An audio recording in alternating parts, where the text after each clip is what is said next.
Chapter 32:30.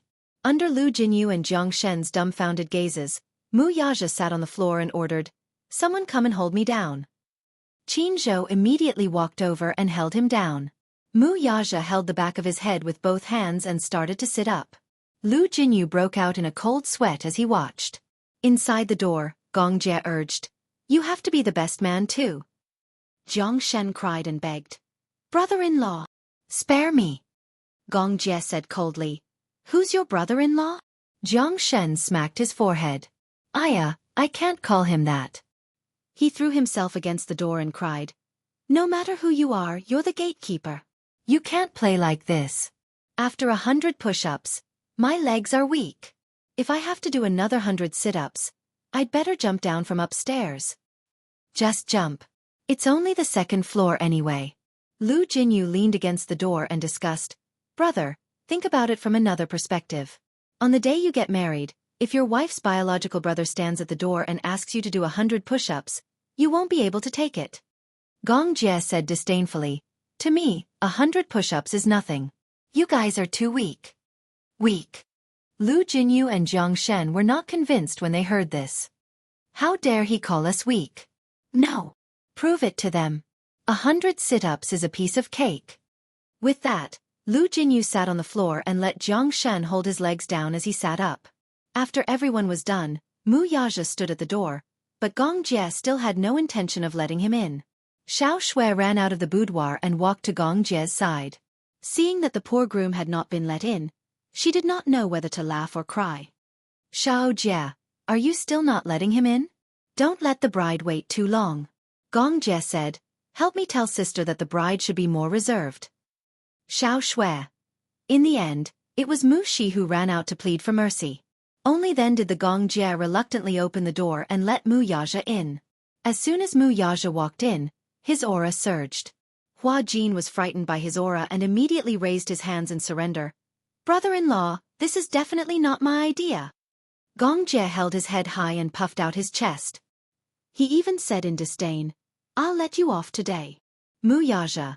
When Lu Jinyu saw that Mu Yaja's face was covered in sweat, he hurriedly went forward to wipe it off for him. "You must be tired, brother-in-law." Gong Jie also smiled, but the way he looked at him was very evil. Mu Yaja stared at him for a long time.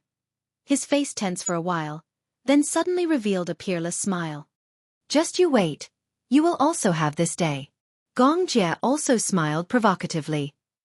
"We'll wait and see." Mu Yaja walked to the door and knocked. His voice suddenly became gentle. "Honey, I'm here." In the room, Mu Shi heard the approaching footsteps and was even more nervous than Yun Shirshir. It was only when Mu Yaja's gentle voice suddenly sounded close to the door that she subconsciously reached out to open the door. Xiao Shui quickly stopped her. "What are you doing?" "Ah." Mu Shi reacted and immediately retracted her hand. Xiao Shui glared at her and said, "You can't open the door now. How can it be so easy to see the bride?" "Shui." Outside the door, Mu Yaja gently called her name. "Be good and open the door."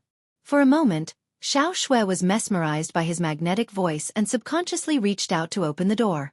Chapter 32:31. Mu Yaja reached out and gently touched the bridge of his nose. He seemed to find the situation a little tricky. Qin Zhou, who was beside him, pushed him away. Jiang Shen and Lu Jinyu immediately pounced on the door and slammed it hard. "Open the door! Open the door! Bride! Open the door!" Yu and Xiao Yichen had just hidden their red high heels and walked to the door. When they heard Mu Yaja's voice, they snickered. "Red packets! Red packets!" Mu Yaja heard them and scolded inwardly. "These two little rascals! What happened to the cooperation between the inside and the outside?" He turned around and ordered Qin Zhou, "Stuff them with red packets." Qin Zhou quickly squatted down and stuffed the red packets through the crack of the door. Xiao Yichen said greedily, "Not enough, not enough. You want to send us away with these few red packets?" Qin Zhou continued to stuff the red packets in his hand into the door, but he still could not pass. Jiang Shen shouted pitifully from outside, "Sister-in-law, take pity on boss, please." Boss was tortured badly by his brother-in-law. He did more than 100 push-ups and sit-ups. He's so tired that he's about to collapse. Yun Shirshir, who was sitting on the bed, covered her mouth and snickered when she heard the commotion. She had long expected that Xiao Jie would not let him in so easily. How could she not know? That was why she asked Xiao Shui and Mu Shi to plead for mercy. Xiao Jie listened to her and let Mu Yaja off. However, there was still a hurdle at the door of the boudoir. Jun Mo asked through the door, "Groom, do you know the bride's measurements?" Yun Shirshir's face turned red when she heard the sound of jeering outside the door. At a wedding, the bridesmaids were guarding the door. If the groom was escorting the bride, they would definitely come up with a few harmless questions to make things difficult for him. This question was not harsh and was just to create a lively atmosphere. Mu Yaja smiled and said, "I know, but it's not convenient for me to reveal it." "Is it not convenient for you to reveal it, or you don't know?" "Of course I know." TSK, TSK, TSK. Xiao Shui commented, "Shirsha, your husband is so protective of you. There are so many groomsmen outside. Chairman Mu definitely won't say anything," Mu said. Jun Mo asked another question.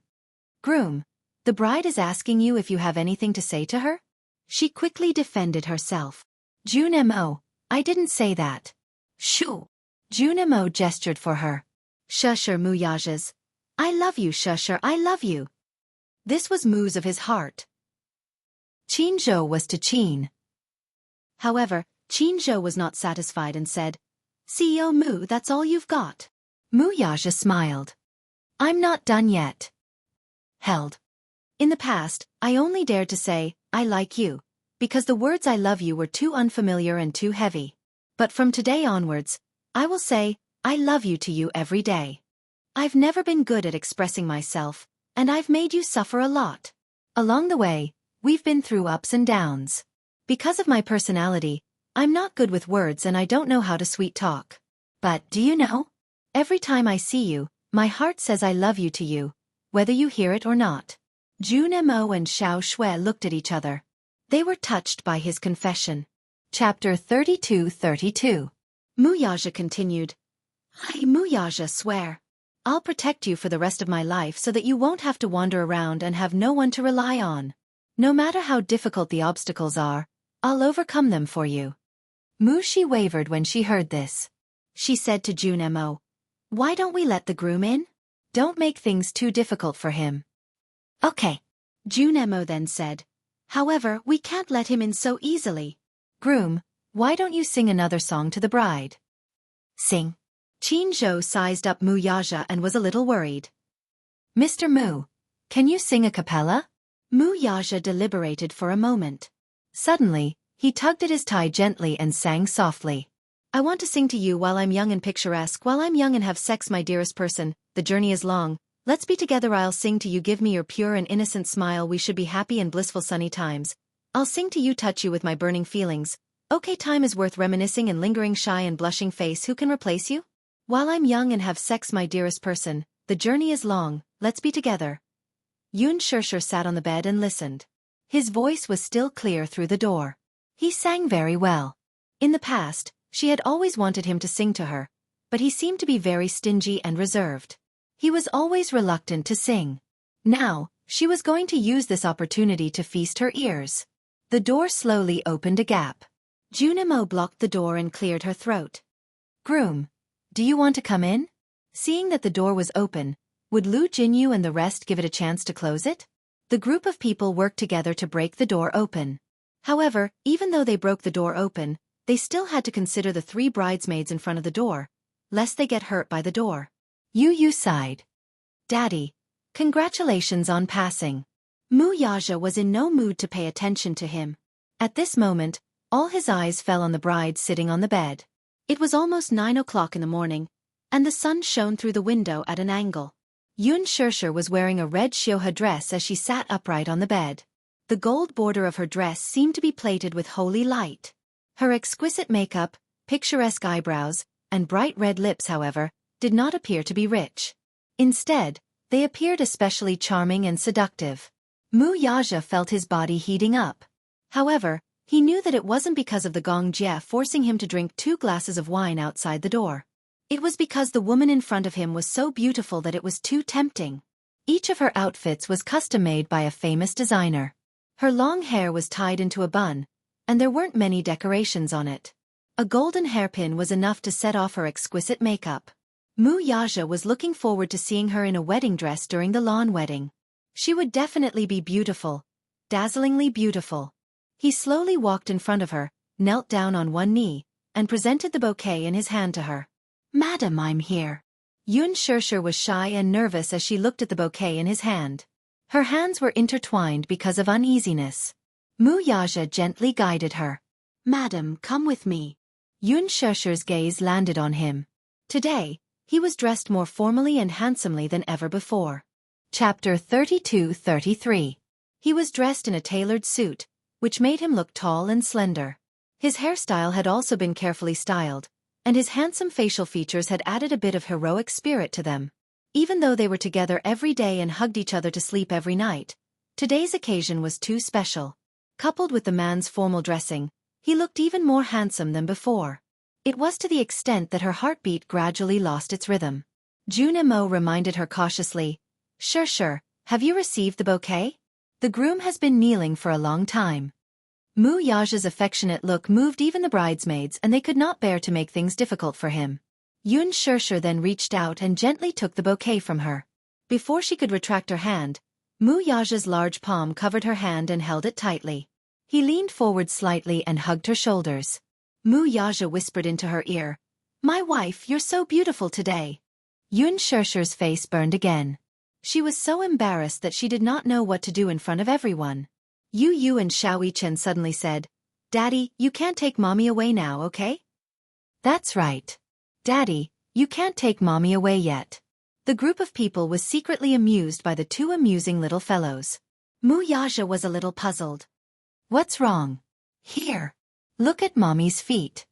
Yun Shirshir stretched out her legs, only to see that her feet were bare. She looked up and glared at him with a red face, reminding him, "Hurry up and find the shoes." Qin Zhou smacked his forehead and immediately said, "Groom, the bridesmaids have hidden the high heels. You have to find them within the time limit, or else you won't be able to take the bride away." "Mu," she said innocently, "we didn't hide them, it was the two little guys. We don't know where they hid them." Mu Yaja glanced at Yu and Xiaoyi Chen. The latter pretended to look up and did not look at him. *MN. Were these two fellows really his sons? Not even a hint? Mu Yaja ordered. "What are you waiting for? Find my shoes." At his command, Lu Jinyu and Jiang Shen immediately started rummaging through the cabinets. Qin Zhou, on the other hand, was very reserved. He was not like the others who were like wolves and tigers, leisurely opening drawers to look for wedding shoes. However, things were not as simple as they thought. The room was a suite. It was very big, but she still couldn't find it in the wardrobe or under the bed. When everyone returned to the center of the room, they were still confused. The shoes were hidden by the two little fellows. He didn't know what the two little fellows were thinking and where they hid the shoes. All the places with storage functions had been searched, but there was nothing. Mu Yaja immediately asked, You must have hidden them. Where did you hide them?" "I won't tell you." The little guy was very arrogant. How could it be so easy to pry open his mouth? Mu Yaja pursed his lips and immediately walked over. He squatted in front of him and pulled him into his arms. Lowering his voice, he said, "Good Yu, can you bear to see Daddy anxious? It wasn't easy for Daddy to pass your uncle's test. Do you have the heart to make things difficult for Daddy?" "Of course you can." Yu snorted. "If it wasn't difficult at all, how could I let you get the beauty so easily? How could there be such a good thing in the world?" Chapter 32-34. Yu pushed him away in disdain. His heart softened a little as he snorted and said arrogantly, "I can't tell you where it is, but I can give you a hint." "Okay. How could this guy be so smart? He even knows how to keep people in suspense." Yu walked to the bed with his hands behind his back. He cleared his throat and said, "The hint I'm going to give you is, 100 years of hard work leads to a shared boat crossing. 100 years of hard work leads to a shared boat crossing." The group of people scratched their heads in confusion. Jiang Shen was baffled. "Where's the boat here? Or is it a toy or model of the boat? Maybe these two little ones have hidden it in the toy or model." The groomsmen all gave their suggestions. Mu Yaja only pondered for a moment before he suddenly thought of something. He walked to the bed and lifted the pillow. Indeed, a red high heel was quietly hidden under the pillow. He held the high-heeled shoes in his hand. Only then did everyone have a flash of inspiration and come to a sudden realization. Qin Zhou smacked his forehead and clicked his tongue. Aya, why didn't I think of it? Isn't the next sentence of 100 years of hard work leads to a shared boat crossing similar to 1,000 years of hard work leads to a shared pillow? It must be hidden under the pillow. At the same time that the group of people was enlightened, they could not help but be impressed by Yu Yu's meticulous thinking. Normally, when a normal person wanted to hide a pair of wedding shoes, they would just randomly find a corner to hide it. Therefore, when they were looking for the shoes, they deliberately chose a corner and neglected the most obvious place. This boy, even when hiding a shoe, he was so knowledgeable and particular about it. This 1,000 years of hard work leads to a shared pillow, was very meaningful. Mushi could not help but exclaim, Yu Yu is so smart, I didn't expect it to be hidden here. Junemo asked curiously, where's the other one? Yu Yu immediately denied responsibility and said, Xiao Yichen hid the other one, not me. Mu Yaja turned to look at Xiao Yichen. The latter had a smug look on his face, as if he was waiting for a certain man to approach him. Daddy, do you want to know where the other one is hiding? Little Yichen blinked his eyes mysteriously, appearing extremely unfathomable. Mu Yaja walked over and held his chubby little hand. He said fawningly, Yichen, you just received so many red packets from Daddy. You can't not help Daddy. Say something nice for me. Xiao Yichen's request wasn't too much, so Mu Yaja naturally agreed to it. He gently pinched his son's cheeks and coaxed, Daddy loves Xiao Yichen the most. Yu Yu was a little unhappy when he heard this. He snorted at the side and said, I'm useless. Daddy loves Xiao Yichen the most. So what about me? Everyone burst into laughter. Mu Yaja couldn't coax the two little guys to fight over Mommy's affection. However, in the end, Xiao Yichen made a request and asked Mu Yaja to carry his mommy and do a few deep squats. Wah! Amazing. Wasn't this making things difficult for him? Fortunately, Yun Shusher recovered well after giving birth. As she was pregnant, her figure was indeed a little out of shape when she just finished her confinement. However, she persevered and lost weight. However, no matter how thin she was, she still had some weight. Chapter 32-35. For the sake of finding the wedding shoes, Mu Yaja naturally obeyed. Thus, he carried Yun Shusher in his arms and did 10 standard push-ups. Even so, this valiant man still managed to complete the push-ups perfectly. Xiao Yichen then ran to the back of the door, took out the high heels that were hidden in the corner of the door, and handed it to him.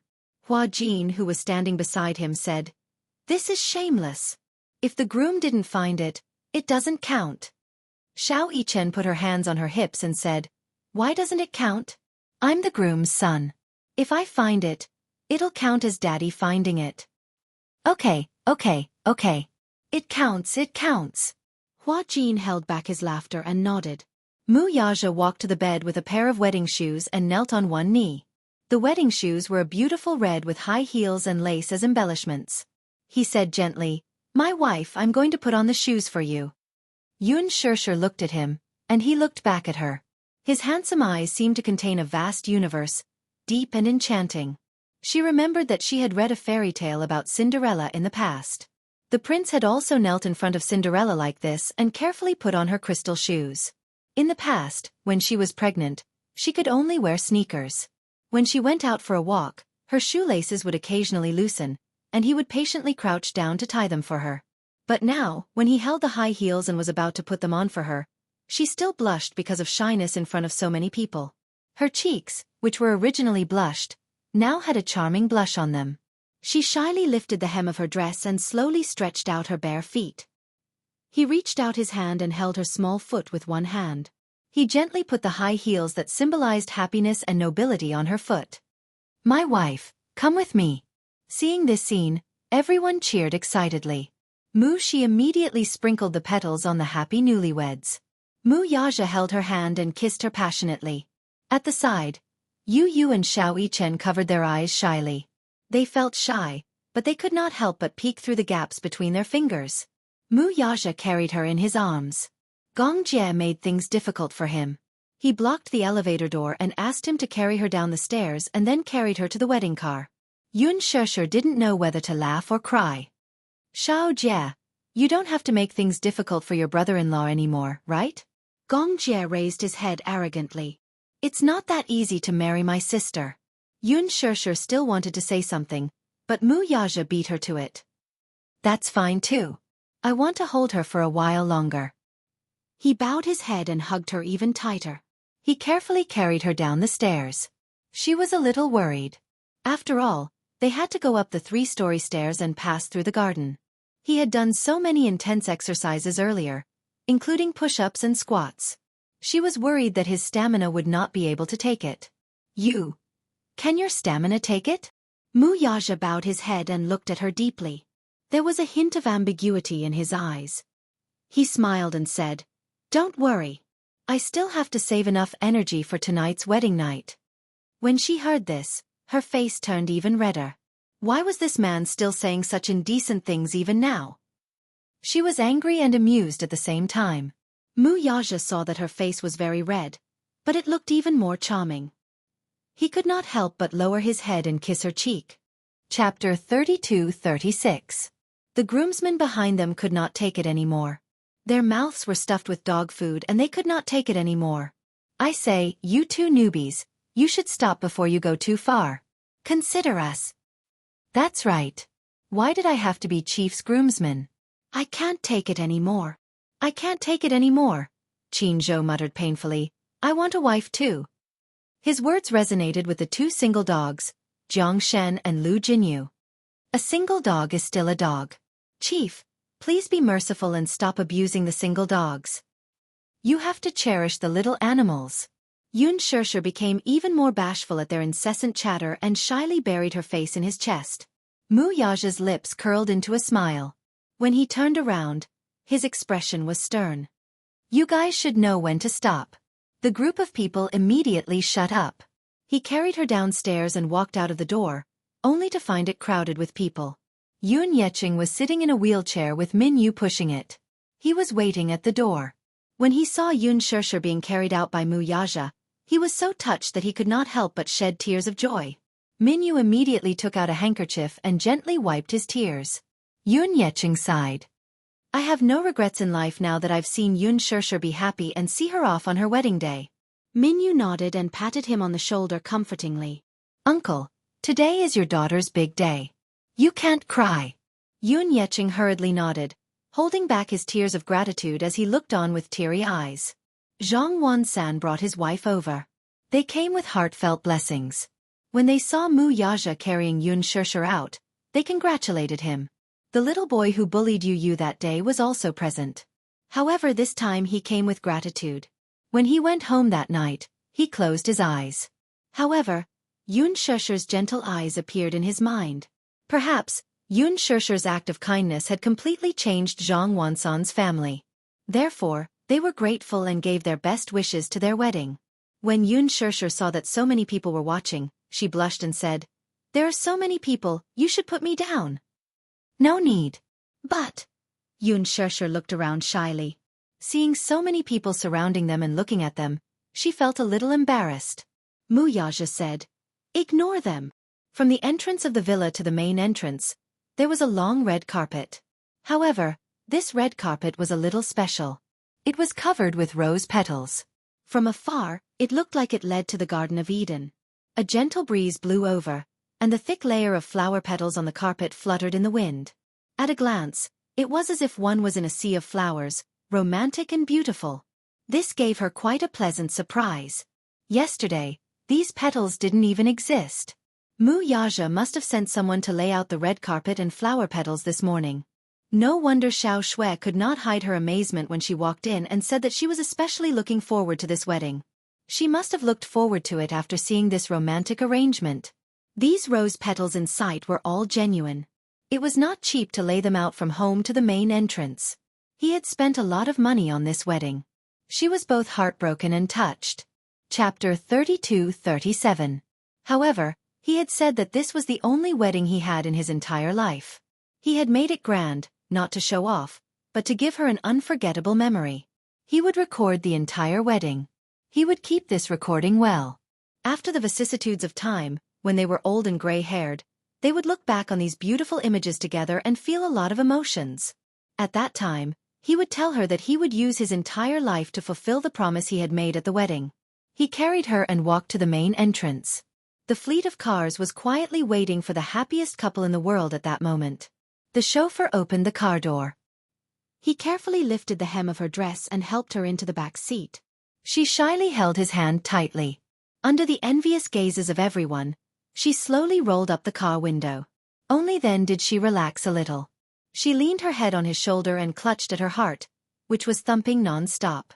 Muyaja looked down at her. "What's wrong?" "Nothing.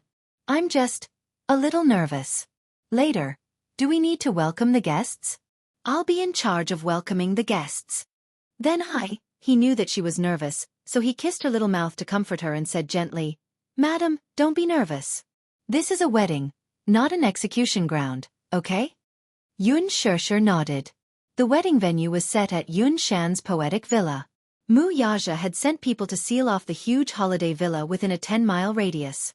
As the guests were all important people, the security measures had to be strictly enforced. Those who could enter the wedding venue had to have a verified invitation card.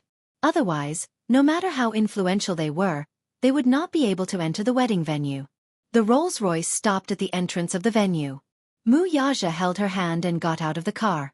The styling team who were waiting at the venue immediately came up to Yun Shirshir and said, "Bride, come with us to change into the wedding gown." Yun Shirshir's eyelashes fluttered. Only then did she remember that one of their wedding ceremonies had a lawn wedding. In a moment of nervousness, she had forgotten. Yun Shirshir turned around and exchanged a look with Mu Yaja. The latter gestured for her to follow them. Only then did she follow the stylist. The venue welcomed the guests in an orderly manner. The guests entered one after another. Soon, Gong Jie arrived in the car and took care of the wedding matters with Mu Yaja. Yun Shirshir changed into her wedding gown, readjusted her hair and makeup. She waited quietly with the makeup artist for the wedding ceremony to begin. A few flower girls had also arrived at the venue. Because her wedding dress was a long one, she needed 2 flower girls to hold the hem of the dress for her. When she saw the 2 flower girls, she was surprised. They were 2 blonde Lolita and a little Shota. The little Shota was wearing a suit with suspenders and a bow tie, just like a little gentleman. The little Loli was wearing a fluffy princess dress that was whiter than snow and had a flower crown on her head. She looked like a flower fairy. The little Lolita was the younger sister and the little Yun Shirshir was the older brother. It was said that they were a pair of twins born to Country M's Prime Minister, Roger Alton. He had always been on good terms with Mu Yaja. When he found out that he was getting married, he volunteered to send a pair of children over to be flower girls. Mu Yaja, of course, gladly agreed. Chapter 32-38. Yu Yu and Xiao Yichen arrived at the dressing room and saw the 2 flower girls. Little Lolita looked like she was about to cry. She looked so pitiful and pitiful. Yun Shirshir immediately pulled little Lolita in front of her and asked in fluent English, "What's your name?" Little Lolita saw that she was speaking to her in English and instantly felt close to her. She opened her mouth timidly and said in a childish voice, "Sunny." "Sunny. What a nice name." Little Lolita politely said, "Thank you. You." She suddenly turned her head and stared at Xiao Yichen curiously. Yu Yu saw that she was staring timidly at Xiao Yichen and immediately reached out to tug at Xiao Yichen's sleeve. "She's looking at you." Xiao Yichen curiously followed his gaze and turned to look at little Lolita. She blushed and hid in Yun Shirshir's arms. Her long eyelashes fluttered and she was as beautiful as a fairy. She seemed to be shy. Beside them, the little boy with blonde hair and blue eyes let out a bell-like laughter. He pointed at Sunny and said, "Sunny, don't be afraid. I'll protect you." Yun Shirshir looked at the little boy and asked gently, "What's your name?" "My name is Angelo." Xiao Yichen suddenly hooked his arm around Yu Yu's shoulder and asked curiously, "Mommy, why don't you let Yu Yu and I be your flower girls?" "If it's a flower girl, there must be a boy and a girl together," Yu Yu said. "It's a pity that little sister is only 6 months old." Xiao Yichen turned around and looked at the 2 little guys worriedly. They looked to be about 4 or 5 years old. He didn't know if they would cause any trouble at such a young age. He had attended a prime minister's wedding with Mu Yaja before. The bride was also entered by two little flower girls. The boy held the ring pillow while the girl held the dress. The ring pillow was an important part of a Western-style wedding.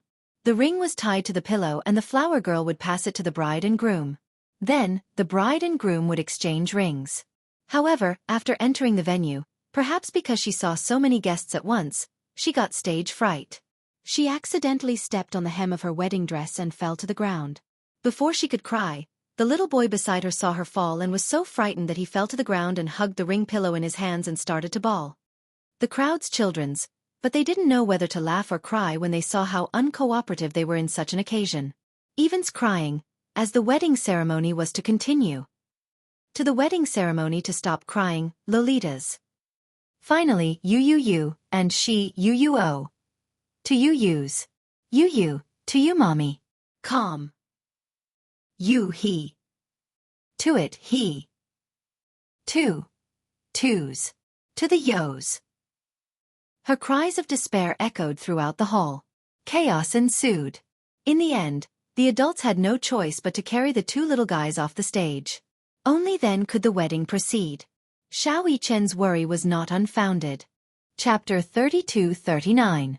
Just as Xiao Yichen was feeling conflicted, the MC came to the dressing room and said to Yun Shishir, "The ceremony has begun." Yun Shishir immediately became nervous again.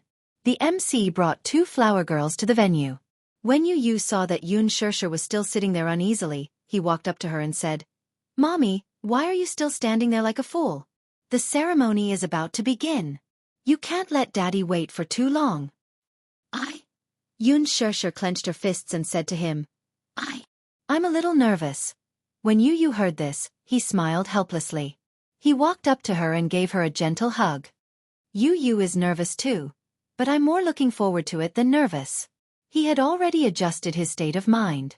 Previously he had rejected it, but now, he had accepted it and even looked forward to it. This was because Daddy had transformed into a real man, a man who understood love and had a strong sense of responsibility. If he entrusted Mommy to such a man, he would definitely be able to give Mommy a lifetime of happiness. Yun Shishir slowly stood up. Yu and Xiao Yichen hurriedly went behind her and lifted the hem of her wedding dress. When they arrived at the venue, the MC was interacting with the groom and the guests. The atmosphere was relaxed. Mu Yaja's back was facing the backstage area. Facing the flower arch, the MC said to the guests, "Now, shall we invite the bride to come out with a round of applause?" Naturally, the guests gave him face and applauded. Mu Yaja held the bouquet with his back facing Yun Shishir.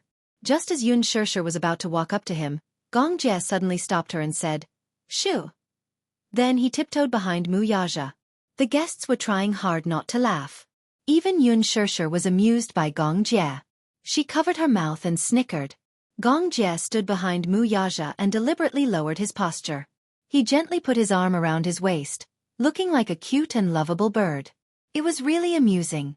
The MC said seriously, "Now the groom, please turn around and face the bride." Mu Yaja was actually a little nervous. He slowly turned around, only to be met with Gong Jie's close-up handsome face. He was so shocked that he took half a step back with a look of disgust, afraid that he would not be able to avoid him. "Why is it you? Why can't it be me?" Gong Jie burst into laughter and asked in disdain. He was originally looking forward to welcoming the beautiful bride. He could even imagine Yun Shishir standing behind him in a holy wedding dress. However, when he turned around, there was a man standing behind him, and it was his archenemy, Gong Jie. Mu Yaja was so scared that his heart stopped. Good-natured laughter came from the guests. Mu Yaja stared coldly at Gong Jie. "Get lost." Gong Jie let out a cold snort and retreated from the stage.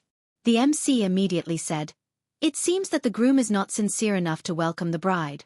I'll give the groom another chance. Now the groom, please turn around and wait to welcome the bride." Mu Yaja turned around and stared meaningfully at the MC. Obviously, he was telling him with his eyes that he didn't like the joke just now. Yu said softly to Yun Shishir, "Mommy, it's your turn to go on stage." Yun Shishir nodded and walked forward slowly. The two flower girls immediately ran over obediently. The little Loli held up the hem of her dress while the little Shota held the ring pillow and walked beside her slowly towards the groom. Chapter 32-40. Muyaja heard the commotion behind him. Without waiting for the MC to speak, he turned around. However, even though he was mentally prepared, when he saw Yun Shirshir, he was still stunned. He had attended some weddings before. At weddings, when some grooms saw the bride wearing a wedding dress and standing in front of them, they would be so emotional that their eyes would moisten. It had to be said that men did not easily shed tears. However, at such a moment, when the woman he loved appeared in front of him in the most sacred wedding dress, his heart would surge with emotions. Some emotions would come violently, and it would be difficult for him to control them. Muyaja stared at the person in front of him in a daze. As the sunlight shone on her body, her pristine wedding gown seemed to be coated with a layer of sacred radiance. It was so dazzling that he felt a little dizzy. The wedding dress was a strapless design, which happened to reveal her beautiful shoulders and collarbones. She wore a pink diamond necklace around her neck. This necklace was personally put on for her when he first went on a date with her. It had not left her side for so long.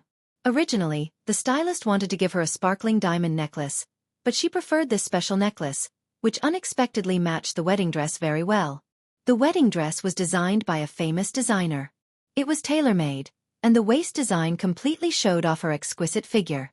On the chest, there was a white rose made of silk, and it was embellished around the edge of the tube top. It perfectly covered her breasts and made her look noble and elegant. Her ink-black hair was tied up in a beautiful bun. A few strands of curly hair hung over her ears, which made her even more charming and charming. It was different from the makeup she wore during the wedding. At that time, her face was so exquisite that it seemed to glow.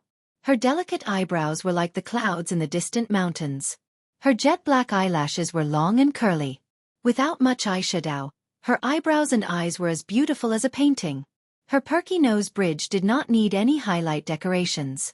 It was natural. Unlike many brides who wore heavy makeup, she wore makeup but it was very clean. Her face was naturally beautiful, and after careful carving, she was as beautiful as a fairy. Especially that pair of picturesque eyes, they were like obsidian. When she lowered her eyes, the light in her eyes shimmered. Even though she was separated by a thin veil, it added a sense of mysterious beauty. He looked at her and couldn't help but feel a little uneasy. He didn't even dare to rashly step forward and disturb this beauty. Yun Shirshir faintly smiled as she looked at him. She had imagined her wedding countless times, but the Rayal wedding was even more dreamy than she had imagined. Even though she didn't think much of the wedding before. After all, as far as she knew, he was the only man in her life. Even if there was no need for a wedding to prove it, this fact would not change. But, when she stood in front of him in her wedding dress, it was a different feeling. It was said that a woman had to wear a wedding dress once to be considered a complete woman. As for Muyaja, it was a completely different feeling. He had imagined such a scene countless times, but none of his fantasies were as impactful as witnessing it with his own eyes. His heart was so touched that it was about to overflow. Chapter 32:41. He looked at her with a smile on his lips, but his eyes were also sour. He had experienced countless touching moments, such as when Yueyao was born. He held such a small bundle of milk bun in his arms, and was filled with emotion. However, there was no moment more impactful than this. He lowered his eyes slightly, then raised them again and walked towards her. His deep eyes hid a burning passion, and he did not hide his deep admiration for her. He walked in front of her, gently hugged her waist, and said in a low voice, "Shirshir, are you trying to charm me to death?" When Yun Shirshir heard this, she couldn't help but blush. Her long eyelashes trembled slightly, and when she looked at him again, her face was slightly red. He handed the bouquet to her, and when she took the bouquet, the large palm that was holding her waist pressed down hard. He hugged her, lowered his head, and sealed her lips. Even though the MC had repeatedly emphasized that if he wanted to kiss the bride, it would be best to kiss her forehead, so as to prevent her lipstick from rubbing off and dirtying her makeup, he couldn't control himself. He couldn't care less about so many things, and didn't care that there were so many guests watching. With such a beautiful bride standing in front of him, could he still be expected to care about those rules and regulations? Yun Shirshir was kissed, and at first, she was still a little shy, but she also couldn't control herself, and unconsciously, she held onto his shoulders, and responded to his kiss. She seemed to be unable to hear the clamor of the crowd. At this moment, in her world, only this man, only she, could affect her emotions. Everything couldn't be controlled. After the kiss, he looked into her bright eyes, and finally smiled. She also cupped his cheeks, and gently used her fingers to wipe away the moisture at the corner of his eyes. The two of them touched their foreheads, and looked at each other affectionately, as if there was no need for those complicated words of love and vows. The deep feelings between them were self-evident. The so-called vows were all done step by step, but some feelings couldn't be expressed by vows. She suddenly felt that those vows and promises were really not that important. Because, from his doting eyes, she saw her own future. Her future life would definitely be happy and complete. No matter if she was rich or poor, he would protect her for the rest of her life. He suddenly hugged her tightly, and the corner of his mouth curled up into an innocent smile like a child's. "You finally belong to me." Under the witness of so many guests, this person at the top of his heart finally belonged to him. Under everyone's witness, he carefully lifted her hand, and slowly put a beautiful pink diamond ring on her finger. The diamond of this diamond ring was not big, and it was probably only 50 carats in size. It wasn't that he couldn't afford an expensive diamond ring, but Yun Shirshir said that if it was a big diamond ring, it would often be inconvenient for her to wear. Previously, the diamond ring during the engagement ceremony was too big. Sometimes, it was inconvenient to take it off because it was too big. In her mind, she didn't need to rely on a ring to show off her status and wealth. She also didn't need to deliberately to show. And she didn't particularly like the big carat diamond ring. The diamond ring didn't need to be too big. To her, the most meaningful thing wasn't the bigger the diamond, but the longer she wore it, the better it was. Chapter 32-42. Xiao Yichen was relieved. At least the two flower girls didn't cause any trouble. Perhaps they had undergone special training, as they didn't have stage fright when they went on stage. All the guests present looked at the newlyweds in amazement. Mu Yaja was married. This man, who had always been the center of attention and looked down on everyone, actually had such a tender side to him. It was such a luxurious wedding, but it wasn't hard to see how much effort he had put into this wedding. While they were amazed at the extravagance of the wedding, they were also touched by the details of this wedding. No matter how big or small, he had done it personally. After that, Yun Shirshir changed into a Chinese-style Han-Tang dress and entered the main hall with Mu Yaja for the classical ceremony. In comparison, a Chinese-style wedding was more formal.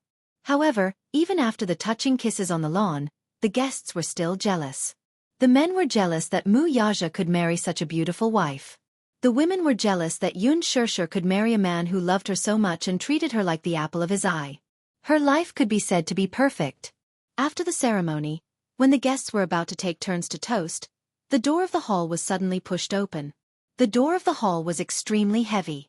Hence, no matter how noisy the hall was, when the heavy door was pushed open, everyone was attracted by the sound and looked in the direction of the sound. Mu Yaja and Yun Shirshir were originally toasting, but when they heard the sound, they turned their heads and looked puzzled. Why would the door be open for no reason? All the guests were present, and no one was left out. There were also guards outside the hall, and no one was allowed to enter. Why? Yun Shirshir looked in the direction of the sound and saw a tall figure standing at the door against the light. Because of the backlight, she couldn't see his face clearly. However, based on his silhouette, she could vaguely tell that he was a very tall man. From the aura he exuded, he must be a middle-aged man. She could vaguely see that he was wearing a trench coat and had an extraordinary aura. However, he was different from the average middle-aged man. He had an extraordinary aura. Even though his appearance could not be seen clearly, his aura could be felt as if they were in the same situation. Gong Jie was standing behind Yun Shirshir. When he saw him, his heart skipped a beat and he muttered unconsciously, "Father?" Yun Shirshir turned pale with fright when she heard this. Father? The man whom little Jie addressed so respectfully as his father was none other than Mu Yaja was suspicious. But he saw the man standing there for a moment before walking towards Yun Shirshir. It was only when he slowly walked into the venue that his handsome features were exposed under the lights. The man held a pipe in his hand. What entered everyone's eyes was a handsome face. Even though it was stained with the traces of time, it was still difficult to conceal that handsomeness. He must have been an elegant and handsome man when he was young. He was still wearing that British-style suit. His well-built body gave him an extraordinary aura. His eyes and brows were similar to Gong Jie's, and they were incomparably deep.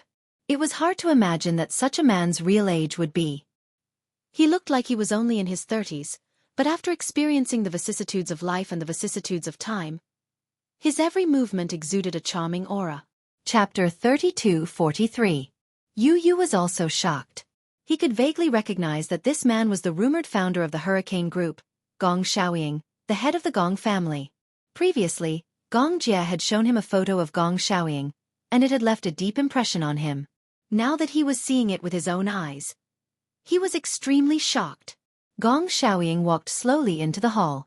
Perhaps his aura was too oppressive, but the entire hall was silent as he walked in. Everyone was so oppressed by his aura that they didn't even dare to breathe loudly. Gong Jie was extremely shocked. He didn't know why his father was here, and he didn't know how his father knew that today was his sister's important day. Could it be that his father already knew that he had disappeared for so many days because of his sister's wedding? So he followed the clues and found his way here personally. Yu Yu was even more bewildered. He gently tugged at Gong Jie's hand and asked, "Uncle, why is he here?" Gong Jie looked at him blankly. Yu Yu asked suspiciously, "Were you the one who told him that today is Mommy's wedding?" "No." Gong Jie immediately denied it. "Regarding this matter, I've never mentioned a word to him." Mu Yaja also saw the man's face clearly. He had never seen Gong Xiaoying before, but just from his facial features and appearance, he knew who he was. Gong Xiaoying. There was no other reason. It was because his features were extremely similar to Gong Jie's and Yun Shishir's. Especially his eyes. They were similar in form and spirit. Why was he here? However, Gong Xiaoying's appearance didn't cause him much panic. On the other hand, Yun Shishir was a little flustered. For a moment, she looked at the man who was closing in on her. For a moment, she didn't know what to do. It wasn't until the man walked in front of her and stopped in his tracks that she became even more flustered. Her hands were tightly clasped together as she looked straight at him. For a moment, she actually lost her sense of propriety. Gong Xiaoying was more than a head taller than her. She was 1.7 meters tall, but she only reached his shoulders. His imposing height was comparable to Mu Yaja. She finally realized who Gong Jie had inherited his high altitude from. He lowered his head to look at her.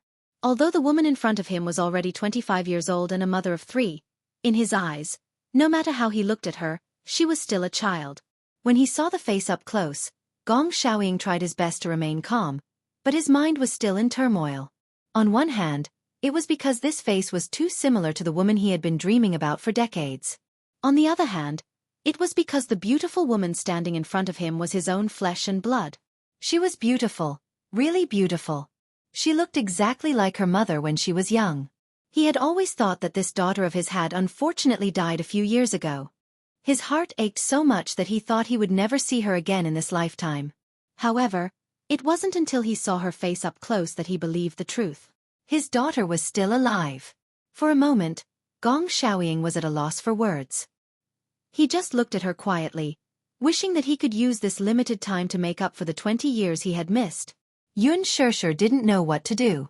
She was a little embarrassed by his gaze. She put her hands behind her back and averted her gaze.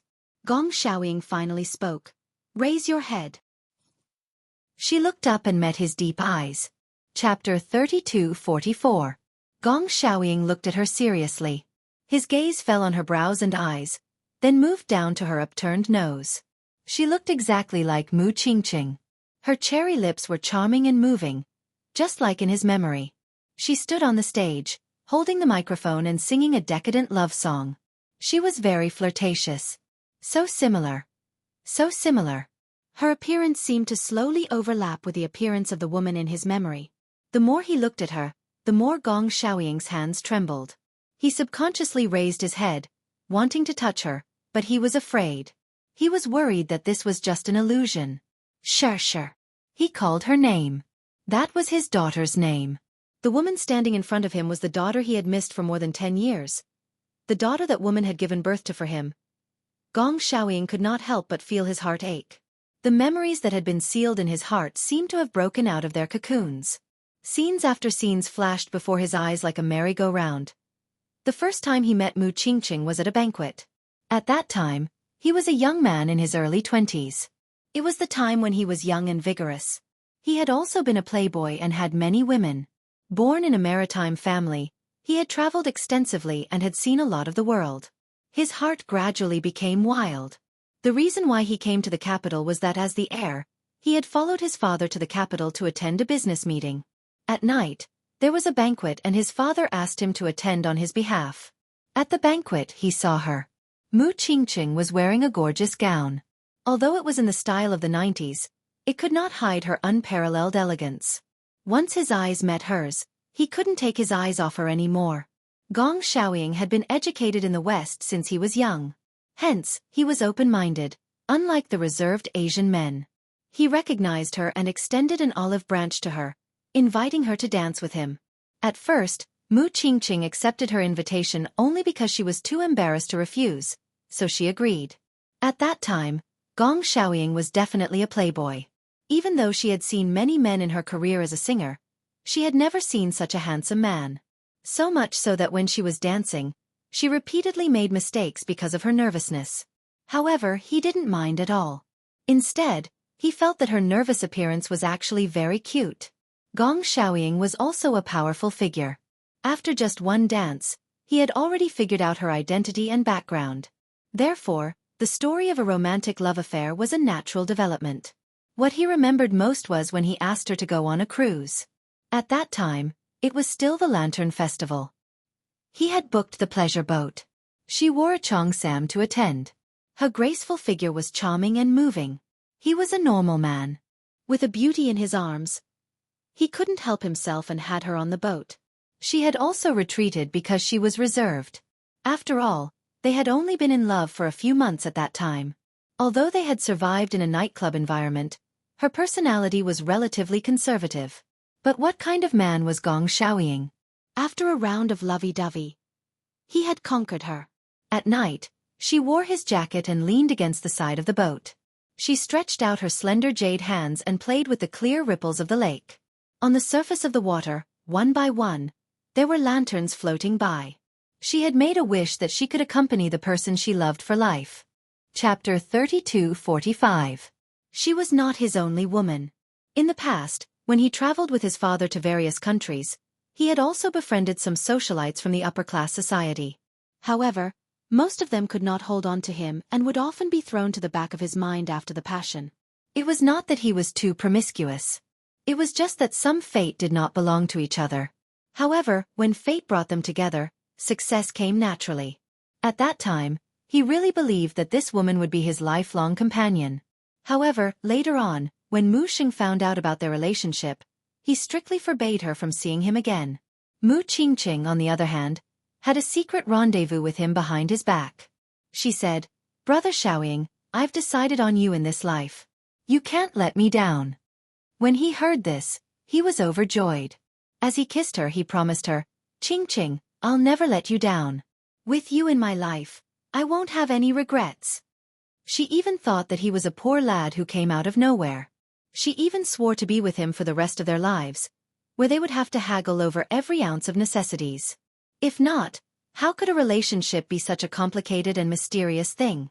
Sometimes, decades of feelings could not compare to a few months of friendship. Although the two of them had been in love for a few months, it felt as if the world had changed. This was a special feeling. Even if he had other women by his side after that, he had never felt this special feeling before. It was the kind of feeling that, as long as she was by his side, even if the world came to an end, he would have nothing to fear. Hence, when his father asked him to go overseas to take over the maritime affairs in Asia and Europe, he agreed to leave the capital with her and go far away together. Mu Qingqing blushed in embarrassment and agreed. However, when the agreed date came, she did not show up. He thought that this lady probably regretted it and did not have such deep feelings for him that she would abandon everything and leave with him. However, many years later, when she contacted him again by chance, he was indignant. When he repeatedly asked why she did not show up that day, she broke down and cried, "Brother Xiaoying, I can't come." No matter how much I begged and even knelt in front of that man, he still refused. I wanted to leave secretly, but he put me under house arrest. I can't go, I can't go. Mu Qingqing's tears were like raindrops on a pear blossom, causing his heart to clench. Towards the Mu family, she harbored an unforgettable hatred. She said to him, "Brother Xiaoying, I'm pregnant with your sons, a pair of twins. When will you come and take me away? I've been looking forward to meeting you. Only then did he know that not long after he left, she found out that she was pregnant. After being put under house arrest, she originally wanted to protest by going on a hunger strike, but when she thought of the flesh and blood in her stomach, she couldn't bear to do so. After enduring the humiliation for so long, she finally got the chance to escape that kind of hell with the help of the servants. She tossed and turned in bed. In order to avoid being noticed, she took root in a very remote place and gave birth to a pair of twins. She gave birth to them and gave them names. When Gong Xiaoying found out about this, he threatened to make things difficult for the Mu clan. At that time, the Gong clan was no longer the same as before. It was just a small maritime family. After a few years of consolidation, under his operation, the Gong clan grew stronger and stronger. They were now completely on par with the Mu clan. Chapter 3246. At the same time, Gong Xiaoying wanted to find her, but under such complicated circumstances, it was not easy to bring her back to his side. Mu Qingqing did not have a fixed residence. In order to escape from the Mu family, she changed places many times and led a very down-and-out life. His heart was filled with thoughts of her and the son and daughter she had with him. He followed the address she provided, but often, by a strange combination of factors, she was already gone. He was tied up with Eurasian Shipping's affairs and could not go there personally. Unable to be in two places at once, he could only entrust her and his children to a trusted aide in the country. That aide of his had some authority, so with him covering for them, Mu Shang could not find Mu Qingqing's whereabouts in a short time. Until that day. He would never forget that day. They had agreed to meet at a port, and his men would bring her back to him. However, after waiting for a day and a night for 24 hours, he felt as if he had waited for a century. Alas, after waiting for so long, she still did not appear. In the end, he missed her again. This time, he missed her for a lifetime. Instead of waiting for her, he received the news of her death. His men brought back a good-looking boy covered in scars. Due to external injuries, he had temporarily lost a part of his memory. He didn't even remember his own name, his own mother, and even his most beloved sister. Only then did he know that Mu Qingqing had died in a car accident. The other child had also died tragically in a car accident. This child was the only survivor. That moving voice and face that he had been longing for was something that he would never be able to see again in his entire life. The man, who had never shed a tear all this while, burst into tears that night. Regret, hatred, anger, helplessness, and sorrow flooded his heart. His heart was in so much pain that it felt numb. He originally thought that the car accident was a natural disaster, but he did not expect it to be a crime. Mu Qingqing's car had been tampered with, and she was chased relentlessly on the way to the port. He hated it. He hated Mu Shang's heartlessness. He regretted it. He regretted listening to her words back then and not harming the Mu family's foundation. This was how Mu Shang repaid him for his mercy. Because of such a disaster, he and his beloved would be separated forever. The Mu family, this term, had become the two words that he hated the most in his heart. For a very long time, he would always wake up from nightmares. Mu Qingqing's voice and face would appear in his mind, but he could not touch her at all. In order to walk out of the shadow, he had once placed his longing for Mu Qingqing on other women who looked similar to her. But in the middle of the night, only he knew in his heart that the woman he truly wanted would never return to his side. Together with his daughter who had died prematurely. However, now that he saw the woman standing before him with his own eyes, he finally believed that he hadn't lost his daughter. His daughter was still alive. However, when he recovered from his memories, Gong Xiaoying's gaze slowly fell on Mu Yaja. The hatred in his eyes was self-evident. When Gong Jie saw him, his scalp went numb. He immediately realized that things had gotten a little tricky. One had to know that his father's hatred for the Muse was deep-rooted. Hence, he had kept Yun Shesher's matter from him and had never revealed it to him from the start. Chapter 3247. Good, very good. Gong Xiaoying had a gloomy expression on his face. He swept a deep glance at Gong Jie and said coldly, "Is this the reason why you kept going back and forth to Country Z without telling me?" "Father." "Shut up." Gong Xiaoying was furious. His shocking aura made everyone in the huge venue stop breathing. Gong Jie lowered his head guiltily and stood at the side without saying a word. He had always been in awe of Gong Xiaoying. This man was his father, as well as the founder of the Hurricane Group. Although he usually treated his son warmly, once he got angry, he would definitely turn into a raging lion. No one dared to go against him. Although he was proud, he would not go against his father's will. Yun Shirshir was even more displeased when she saw Gong Xiaoying berating Gong Jie in front of so many people. Sir, this is my wedding. If you have come with your blessings, then please take a seat and witness my happiness. If you have come with hostility, then please leave this place and walk out of this door. I do not welcome you. She said the last few words with a pause between each word. Gong Xiaoying was stunned. No matter how angry he was, he could only be at a loss in front of her. Mister? Look at the way she addressed him. It was so distant. However, it wasn't unreasonable for them to be so distant. After all, for more than 20 years, ever since she was born, the father and daughter had never met. He had never seen her, and she had never seen him. It was inevitable for them to be distant. However, this did not stop him from being close to her. He said, Shirshir, you probably don't know who I am, right? I know. Yun Shirshir took a deep breath. Your name is Gong Xiaoying. You are Xiao Jie's father and my mother's lover. Since you know that I am your father, then why? Gong Xiaoying was stunned. Do I need to repeat myself? However, Yun Shirshir did not hold back. Perhaps it was because Gong Xiaoying's appearance had ruined her wedding, or perhaps it was because Gong Xiaoying had reprimanded Xiao Jie in front of her. She was unhappy with him, so her tone was aggressive. If you're carrying your blessings, I'll arrange a seat for you immediately. If you insist on destroying it, then I will ask you to leave. Hostility? Gong Xiaoying laughed helplessly. You're my daughter, and I'm your father. I can't wait to dote on you, so why would I be hostile to you? Yun Shirshir was shocked. She thought that he was going to give her his blessings, and her expression softened a little. However, she heard Gong Xiaoying say coldly, But I will never allow you to be with him. After Gong Xiaoying finished speaking, his gaze fell on Mu Yaja, filled with hostility. She was well aware of who the he was referring to was. Yun Shirshir's face turned ashen.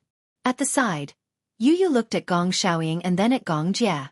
For a moment, he had mixed feelings. According to seniority, the man in front of him was his grandfather, and also his superior. He was rumored to be the famous CEO of Hurricane Group, Gong Xiaoying.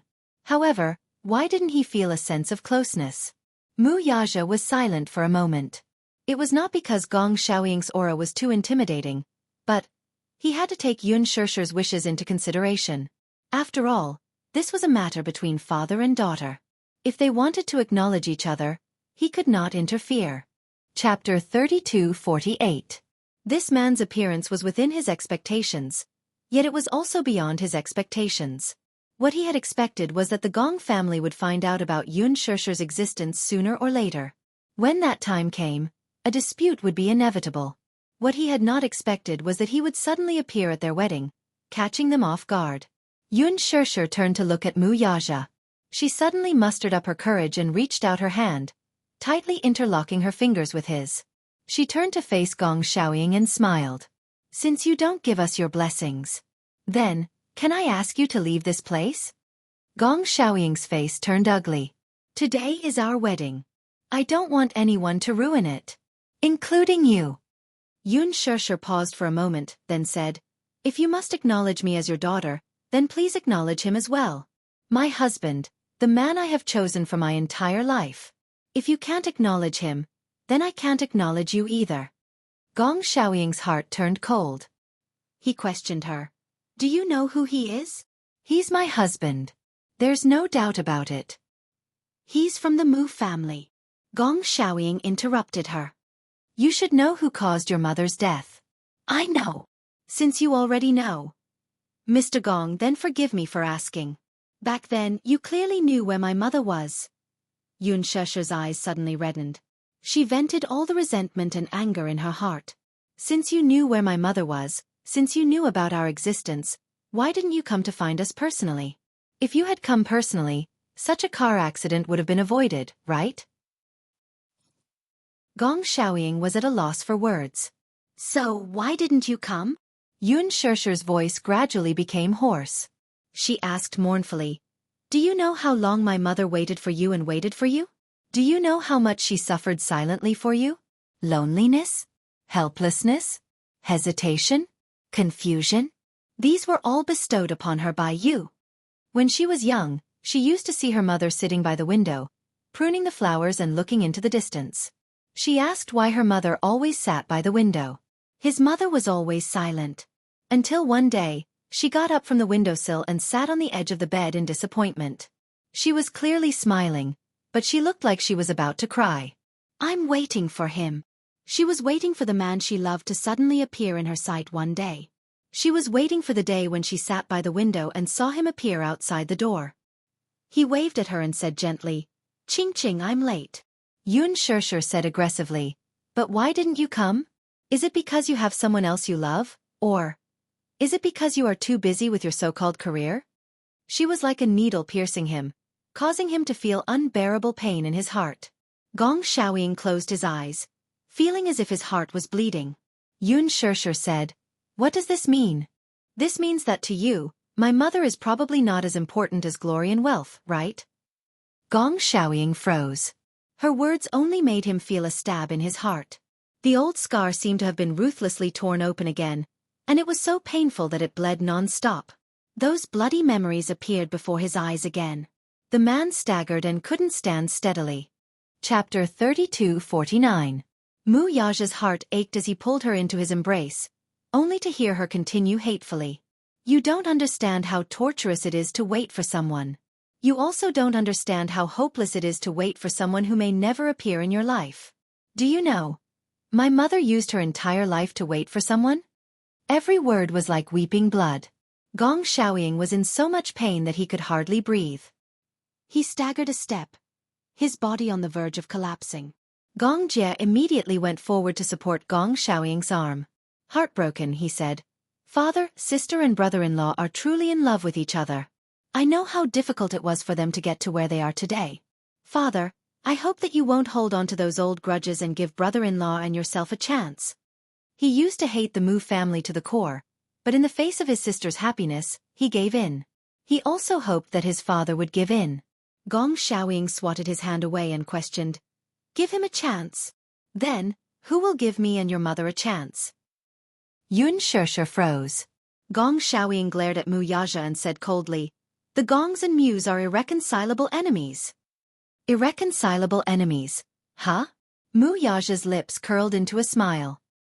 He reached out to pull Yun Shirshir into his embrace to declare his stance. "Mr. Gong, I hope that you know that the person standing before you is not only your daughter but also my wife, Mu Yaja. Similarly, she is also the woman whom I have decided to spend my life with. The reason why you hate the Mus so much is none other than Mu Sheng's interference in their relationship back then. That's why they ended up being separated forever. However, do you want to imitate him and be an executioner who breaks up lovers?" Executioner. Gong Xiaoying's eyes widened in shock when he heard that. How could he be an executioner? "I don't care where you stand. Since you're here, I might as well tell you where I stand." Mu Yaja looked up and met his gaze. His gaze was cold but firm. "I know that the Hurricane Group is famous, and I also know that it's hard to find another family in the world that can compete with the Gong family. I'm even more aware of your strength than mine. But even so, it will not shake my determination to be with Shirshir." Gong Xiaoying was stunned. Although the young man in front of him had an incomparably young and handsome face, his arrogant aura was on par with his, not the slightest bit inferior to his. As the saying goes, the younger generation will surpass the older generation. Even though the current Mu Yaja might not be able to enter his eyes with that little bit of strength, Mu Yaja still had a long way to go. However, it was hard to predict what this young man's future would be like. Mu Yaja's face was unperturbed. He held Yun Shirshir's hand tightly and said nonchalantly, "If you're willing to acknowledge me, then I'll be very grateful. However, if you're unwilling to acknowledge me, then I'm prepared to be enemies with the Hurricane Group." After a pause, he said meaningfully, "I only hope that you're prepared to repeat the same mistakes." Repeat the same mistakes? Gong Xiaoying could not understand the meaning behind his words. Mu Yaja curled his lips and said word by word, "You don't want your biological daughter to hate you like how you hate the Mus, do you, Mr. Gong?" Gong Xiaoying stood rooted to the ground as if he had been struck by lightning. Chapter 32:50. You don't want your biological daughter to hate you as much as you hate the muse, do you? Yu finally could not hold it in any longer. He stood in front of Yun Shirshir and told Gong Xiaoying, "My daddy and mommy are truly in love. Gong Xianqing, you can't really bear to break up daddy and mommy, right? Mommy has set her sights on daddy, and Xiaoyi Chen and I have our sights set on daddy too. I don't want to lose him because of your interference." Gong Xiaoying lowered his eyes and his gaze fell on him. There was a hint of surprise in his eyes. Suddenly, he recognized this adorable little milk bun. Previously, when his men had gathered information about Yun Shirshir, there was information about these two children. Genes were such a miraculous thing. Back then, Mu Qingqing had given birth to a pair of children for him, and her daughter had given birth to a pair of adorable grandchildren for him, too. At that time, when he looked at these two photos, he was filled with emotions. It turned out that he even had grandchildren. These two little lads were really adorable. Their skin was fair and tender, and their eyes were watery. He could vaguely see the shadow of Mu Qingqing in them. These were his two grandchildren. One was Yun Tianyu, and the other was Mu Yichen. Yu looked at him. In front of such a powerful man, he did not show any respect. His expression was calm and composed as he looked up at him. Xiaoyi Chen looked at him timidly. He knew that this man was his mommy's father and his grandfather. However, he could not feel any closeness at all. "Mr. Gong, please think about it carefully. Is hatred so important? Is it so important that even mommy's happiness can be sacrificed?" Gong Xiaoying's lips trembled violently. He looked up and glanced at Yun Shirshir. The woman standing in front of him was the daughter he had been longing for, but now, she had an unfamiliar expression on her face. In her eyes, there was hostility and probing, but more than that, there was fear. Of course, she wanted to acknowledge him. But, towards him, how could she not hate him? However, what she said was not wrong. If he had been able to find Mu Qingqing personally back then, perhaps there wouldn't have been so many accidents. Furthermore, there was no eternal separation between heaven and man. She was right. However, this didn't mean that the feud between the Gong and Mu families could be written off just like that. For so many years, he had not been able to walk out of this place. It was not something that could be done with just a few words from her. Gong Xiaoying sized up Mu Yaja, who was standing in front of him. Such a young man, handsome and charismatic. The younger generation will surpass us in time. She could tell that this was an outstanding and extraordinary man, one who was not inferior to her in any way. He knew very well that such a man would definitely be able to protect his daughter and make her happy for the rest of her life. It could also be seen that he had deep feelings for his daughter. However, he could not convince himself to accept such a man as his son-in-law. Gong Xiaoying's thoughts were in a mess. He suddenly felt a headache. His mind was in a mess. He suddenly turned around and took a deep breath. Holding his forehead, he walked away in a lonely manner. His retreating figure looked even more bleak and desolate. Gong Jie chased after him and wanted to support him. However, Gong Xiaoying pushed him away slowly and said in a low voice, "Let me think about it alone." "Father." He wanted to say something. Gong Xiaoying raised his hand to stop him and sighed. "You don't have to say anything." Chapter 32:51. After Gong Xiaoying's departure, there was a brief silence before the wedding proceeded as planned. None of the guests knew what had happened earlier, and merely treated it as an unexpected interlude during the wedding. It was impossible for them to know Gong Xiaoying's identity. Naturally, they did not know that the person who had left the venue dejectedly just now was Gong Xiaoying, the founder of Hurricane Group. Although Gong Jie was feeling conflicted, he quickly put those unpleasant matters to the back of his mind. When the ceremony ended, it was time for the toast. Yun Shirshir changed into a red gown and walked down the hall with Mu Yaja to toast everyone. At this segment, Mu Yaja naturally could not escape from being forced to drink at this rare opportunity. However, why else would he specially choose Jiang Shen and Lu Jinyu to be his groomsmen? Not to mention Qin Zhou and Lu Jinyu, Jiang Shen, who had the worst alcohol tolerance among the three, could drink half a liter of white wine with his eyes closed. During the toast, the business partners of Shengyu Financial Group, who usually had business dealings with Mu Yaja, intended to force him to drink. These were all CEOs with extraordinary backgrounds, and some of them were on good terms with Mu Yaja in private. Of course, it would be inappropriate for him to refuse. However, at this time, The alcohol tolerance of these three groomsmen came in handy. Mu Linfeng and Mu Yanqing sat among the guests, feeling uneasy as if they were sitting on pins. They had also received the wedding invitation. Mu Yaja said that, after all, they were a family and were blood-related. Since it was his wedding, he had to send them an invitation. Naturally, whether they came or not was their business and had nothing to do with him. Initially, Mu Linfeng thought that this wedding was probably a trap. However, after thinking about it carefully, Mu Yaja valued Yun Shishir so much that he would definitely not cause any trouble at the wedding. Hence, they went as promised. However, at the venue, they saw an extremely luxurious wedding. Mu Linfeng was especially upset. The most unpleasant part was none other than the wedding venue. Among the VIPs, some were the country's political leaders, and some were the big bosses of financial groups. Among them, there were a few familiar faces that they had just met. Recently, the Mu Group's capital chain had a gap. Hence, Mu Linfeng was in a terrible fix.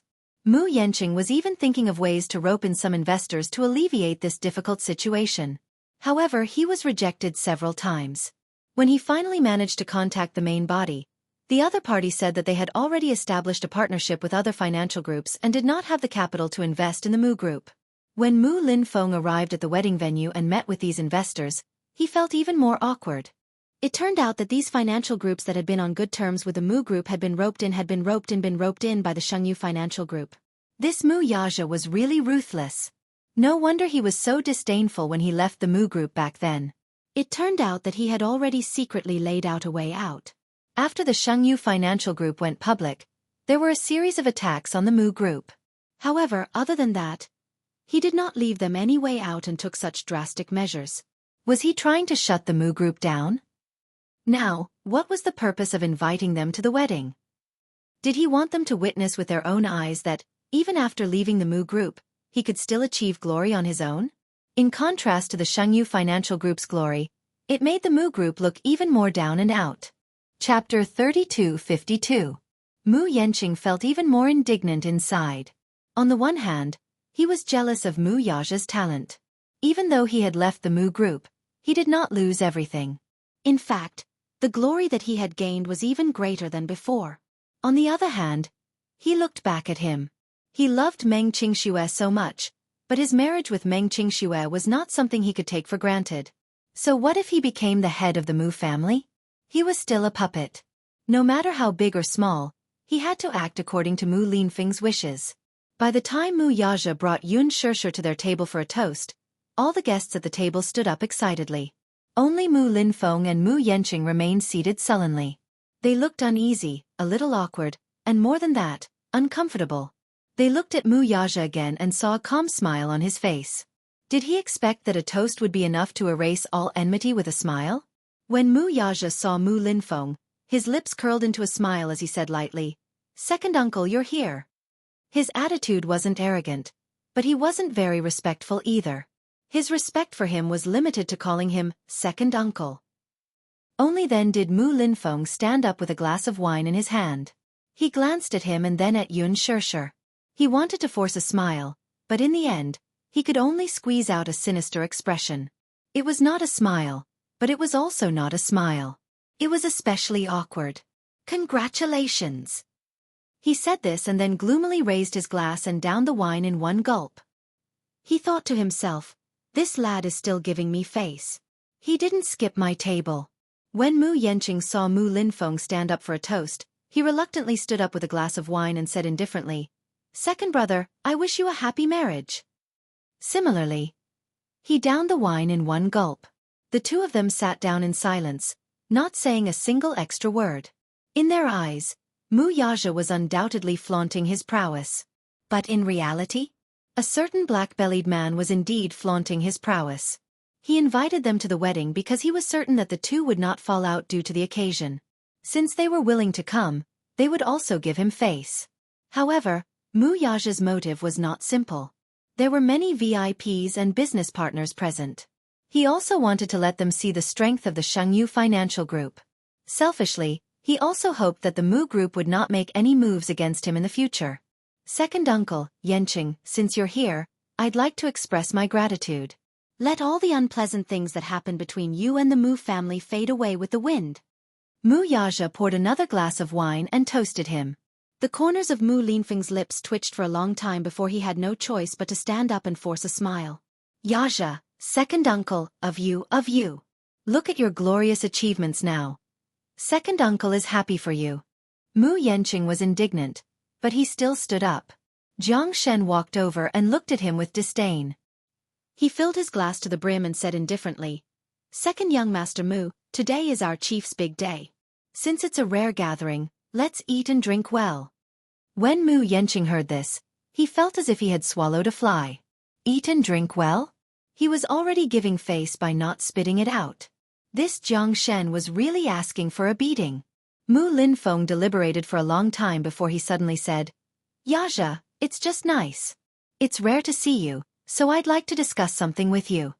Chapter 32:53.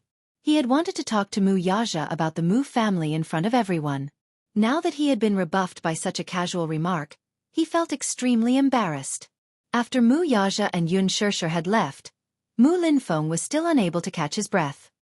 He sat in his seat with an ashen face. This brat had grown wings now.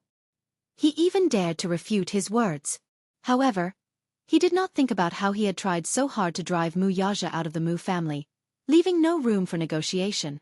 Now, it was simply wishful thinking for him to get any benefits from Mu Yaja.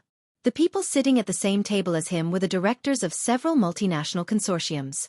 When they heard this, they smiled and said, Second Mu, today is CEO Mu's big day. What business do you have that you have to talk about on the table? Don't tell me it's about the Mu Group's recent shortage of funds?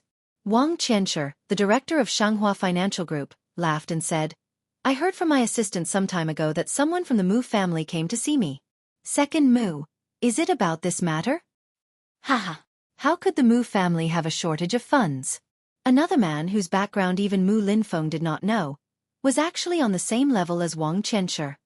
He laughed and said, Mr. Wang, you haven't been in the country for so many years. Don't you know? The Mu family is the wealthiest family in the capital. The consortium manages hundreds of millions of assets. How could there be a shortage of funds? Mu Linfeng could not express his bitterness. He was holding back his anger but had nowhere to vent it. That's right. The Mu Group used to be rich and powerful. Its capital pool managed hundreds of millions of assets. It used to be glorious. However, these funds were controlled by several directors of the consortium. When Mu Yaja left, these shareholders quickly withdrew their shares and took hundreds of billions of assets with them to the Shengyu Financial Group. Now, the Mu Group only had a reputation. However, only Mu Linfeng knew what it was exactly. It was already considered good if the Mu Group's capital pool could have a few billion in funds now. The company had a pile of bad debts and countless old debts. There were so many assets under his name that were crying piteously for financing, but there was a gap in the capital chain. Every day the project was put on hold, the losses would increase by tens of millions. Now, he was already heavily in debt and could not make ends meet. Now they could only rely on the medical industry to survive, but they didn't know how long they could last. Many projects became non-performing assets and were forcibly purchased by the state. On the surface, the Mu family was still a glamorous and wealthy family, but no one knew how difficult it was for Mu Linfeng to maintain this reputation. However, he could not admit defeat, nor could he spread the news that Mu Group was no longer what it used to be and was insolvent. If he did that, the few shareholders who were originally guarding Mu Group would definitely leave when they saw that Mu Group was no longer as powerful as it used to be. In previous years, Mu Yaja had been the one to lead the board of directors. The meetings were all about investment and development in various fields.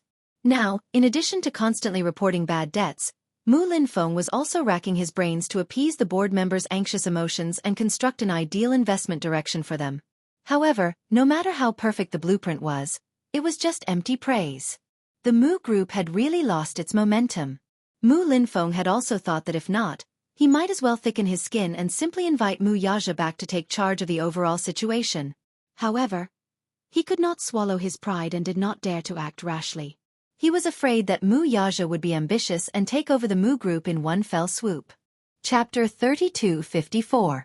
Mu Yenqing also had a rough idea of the Mu Group's current situation, but he was not as capable or smart as Mu Yaja. If he had half of Mu Yaja's business talent, perhaps he would be able to lead the Mu group out of this crisis. Just like back then, when Mu Shang was unable to recover from the setback caused by the Gong family, Mu Yaja took over the position of CEO and quickly took control of the situation. After a few years of incompetence, the Mu group regained its glory. However, he was not Mu Yaja and did not have the same brain as him. He did not know how he managed to turn the tide back then. Mu Linfeng was thoroughly disappointed in him. He was too confident back then and thought that the Mu group could continue to prosper under his control even without Mu Yaja.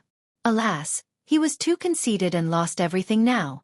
Who else could he count on in the Mu group? Mu Shumin? Or Mu Yenqing? They were all good-for-nothings. When the wedding was over and Mu Yenqing helped Mu Linfeng out of the venue, Mu Linfeng slowly turned around and looked at the luxurious Yunshan Shuri villa. He could not help but feel sorrow in his heart.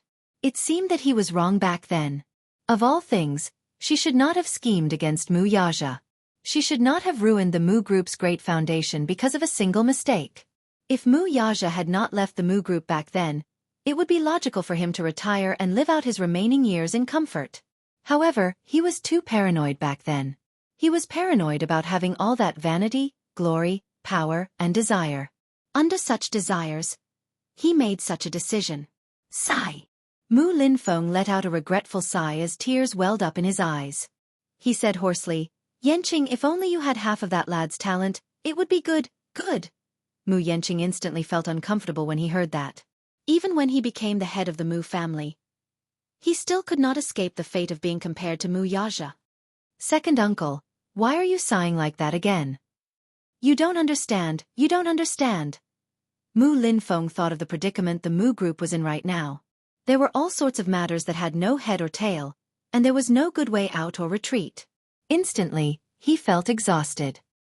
He waved his hand repeatedly as tears streamed down his face. I only hope that the Mu group doesn't fall into my hands. Mu Yenqing was shocked to hear that. How can that be? Second uncle, what do you mean by that? You should know what kind of situation Mu group is in now. If we can't find a way out, Mu group will be finished. Even if Mu group's capital chain is broken, don't we still have the medical industry? Mu Yenqing comforted him. The Mu group's annual revenue from the medical industry is considerable, so you don't have to worry about it. Mu group is losing money every day. If this continues, the medical industry will collapse. What I'm most afraid of is that if we keep wasting time like this, one day, the Mu group will finally be unable to do anything. At that time, that brat will take action and forcibly purchase the medical industries under the Mu group's name.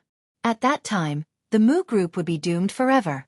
The Mu family, the richest family in the capital, will also become history. Mu Yenqing was frightened when he heard that. He said indignantly, how can Shengyu Financial Group be so powerful? Can they casually take out tens of billions? Back then, I underestimated him too much. Chapter 3255. After Mu Yaja and Yun Shishir left the wedding venue, the remaining matters were naturally handed over to Lu Jinyu and Jiang Shen to take care of. Gong Jie also stayed behind to take care of it. Yun Shishir initially wanted to stay behind to entertain the guests, but Yu said, Mommy, leave the rest to us. As for you and Daddy, just enjoy your wedding night. Yun Shishir couldn't help but blush. Gong Jie knocked him on the head and chided. Do you know what's going on with the wedding night? Don't just talk about it. Of course I know. Yu raised his hands and gave him a thumbs up. He smiled meaningfully and said, Isn't it just that? Uncle. Gong Jie was speechless. She felt helpless and touched at the same time. Since they had said so, she would let go of everything and properly enjoy her newlywed life. At night, she took a shower and walked into the room. The wedding dress she had taken off lay quietly on the bed. She sat on the edge of the bed, picked up the wedding dress, and gently stroked it. Her heart was filled with satisfaction. She was so happy that it was a little out of this world. This man always surprised her time and time again. This wedding had touched her greatly. Hence, even though the wedding was over, she was still immersed in the bliss of being a newlywed. So much so that she didn't realize that the man's footsteps were quietly approaching her from behind. Mu Yaja hugged her from behind and gently rested his chin on her shoulder. He asked calmly, What are you looking at? Yun Shirshir looked up and met his gentle gaze. For a moment, her heart softened. Why do I feel like today is like a dream? A dream. Yeah. Yun Shirshir said a little embarrassedly. I feel like I'm too happy. I'm so happy that I feel like I'm detached from reality. It's like I'm in a dream.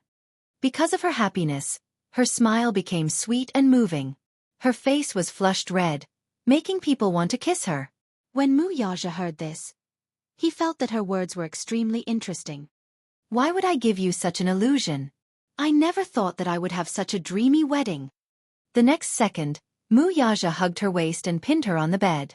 His tall body was on top of hers, and his arms were propped on either side of her. His large palms gently caressed her hair as he studied her clean face. He lowered his head and gently kissed her on the lips. At first, it was just a light kiss, but gradually, he was not satisfied with such a light kiss. The tip of his tongue nimbly pried open her lips, and he wanted to go deeper. Yun Shirshir also hugged his shoulders and responded to him shyly and passionately. The two of them continued to kiss until the kiss ended. Her breathing was slightly hurried, but she saw a hint of playfulness in the man's eyes. He asked meaningfully, Now do you still think it's a dream? Mu Yaja kissed her lips gently again. His large palm reached into her bathrobe and he smiled even more devilishly. Do you still not feel that it's real? His large palm clasped her shoulders and pulled her bathrobe down to half her shoulders. His handsome face buried in her neck as he continued to ignite her. Yun Shirshir's body arched up sensitively, and her gaze gradually became beautiful. Mu Yaja pecked her cheek gently and said seductively, My dear, there's a saying that a moment of sex is worth 1,000 gold. Have you heard of it? Her face burned even hotter. Chapter 32:56. Madam, the night is long. Tonight is our wedding night. Let's not let this precious night go to waste, okay? Mu Yaja suddenly leaned over to her ear and sucked on her earlobe with his thin lips. His warm breath made her shiver. She was about to beg for mercy when the man sucked on her earlobe and said slowly, You don't know how long I've been waiting for this moment. After a pause, he suddenly smiled and said, I've been waiting for it even in my dreams. This sentence caused the temperature of her entire body to rise in an instant. Yun Shirshir's face was extremely red. She looked into his eyes shyly, feeling touched and shy. Shy. We're already married. It's time to change the way you address me. He reminded her that now that they had held a wedding and he had held a coronation ceremony for her in front of everyone, she was already his legal wife. Yun Shirshir then realized it. She blushed and immediately corrected herself. Hubby. Yeah, I'm here. As Mu Yaja said this, he was very patient and didn't move. As if she knew what he was waiting for, Yun Shirshir pursed her lips and reached out her hand. Because of her nervousness, her fingertips were trembling slightly. She gently clasped one end of the collar of his bathrobe, and then slowly removed it for him. This was the first time in her life that she had taken the initiative to serve him. She instantly felt that her breathing was faintly hot. Mu Yaja was very satisfied with her initiative. He kissed her lightly from time to give her encouragement. Yun Shirshir suppressed her guilty conscience and removed his bathrobe. She hugged his shoulders and gently kissed his shoulder. The warm breath of her lips brushed against his skin. It was as if there was an electric current that quickly spread to his limbs and bones. It was just a kiss, but it easily ignited him. No matter how determined a man was, he couldn't control himself. He pulled over her car and held her waist. With a twist, he changed their positions and helped her sit up. The sky and earth spun. She suddenly realized that she had changed her position. She was shocked. The man gently encouraged her. Tonight you're up there, huh? Yun Shirshir understood his motive. Her face was like a cloud of fire that was about to burst into flames. In bed, he rarely used this position. In fact, he had been coveting it for a long time. However, because of her reserved nature, he was worried that she would be shy. Every time he wanted to get her on top, he wanted to enjoy her complete seduction. However, in the end, it was all for naught. This time, he decided to be forceful. Using such a posture, he took possession of her without any explanation. In the room, warmth lingered, charming and gentle. He had taken her twice. Initially, she wanted to continue, but she was exhausted and sleepy. She pushed him and said coquettishly, Didn't you say that you're leaving for your honeymoon tomorrow? You're so tired, what if you can't get up? No. Muyaja still wanted it. Madam, I haven't touched you in a long time. I want you. But, what if I can't get out of bed tomorrow? She almost blurted it out. It was only when she saw the playful look in the man's eyes that she suddenly realized what nonsense she had said. She bit her lip shyly and glared at him unhappily. However, the man said, If you can't get out of bed, I'll carry you onto the plane. You. Stop fooling around. Chapter 32:57. Time to sleep. Since she was unwilling to do so, he did not force her. He restrained himself from thinking about this matter and laid down beside her. However, he was still holding her in his arms. Even though he had stopped, his large palms were still moving up and down her body, unwilling to let go. Yun Shusher hugged his large palm and said coquettishly, Stop moving. As if to change the topic, she asked, Where have you booked this honeymoon trip? It's a secret. However, the man pretended to be mysterious. You'll know tomorrow. What? Yun Shusher's curiosity was overflowing. Her anticipation for the honeymoon trip was no less than her anticipation for the wedding. Now that the wedding was over, she had been racking her brains to guess where the honeymoon trip would be. The Maldives? However, since she had already been there the last time, there was no point in going again. Italy? The Czech Republic? This didn't seem to be this man's usual style. The more he didn't tell her, the more curious she became. As a result, all the sleepiness in her body disappeared in an instant. She hugged his arm and asked coquettishly, Tell me, where are we going on our honeymoon trip? At least give me something to look forward to. If I don't tell you, you won't look forward to it? He asked back. She choked and shook her head. No. Little fool. The man smiled. His large palm stroked her hair gently and said, Be good, don't think too much. Wait until tomorrow, and you will naturally know. Yun Shusher pouted unhappily. Clearly, she couldn't stop her imagination from running wild. She suddenly asked again, How many days will you be gone? Can you at least tell me? You can stay for as long as you want. Yun Shusher was puzzled. What about you? Of course I'll be with you. Something's wrong. You're actually willing to leave Yueyao behind. When the time comes, don't expect your daughter to cry when you're in a foreign country. Muyaja frowned. I won't. Crying? How could he possibly cry?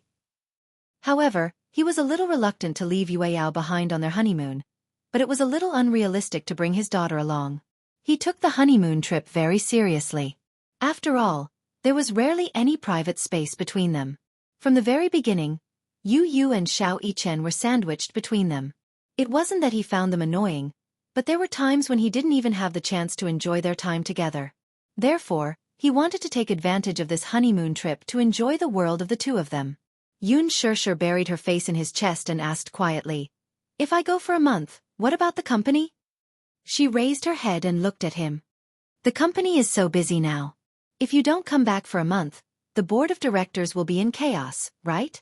Don't worry about them. Muyaja continued, I've already taken care of the company's affairs in advance. When I'm not around, Jiang Shen and Jinyu will take care of it.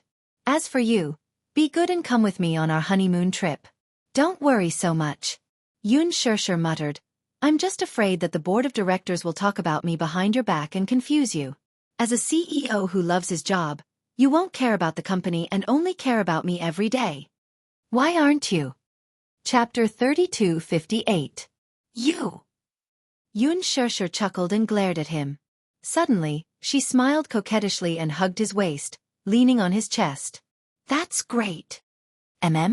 It's rare to be able to enjoy some alone time with no worries and no need to worry about being disturbed by others. That's great. Muyaja smiled and pinched her nose affectionately. I promised you that I'll give you the best. She smiled sweetly and rested her head on his arm domineeringly, falling asleep quietly.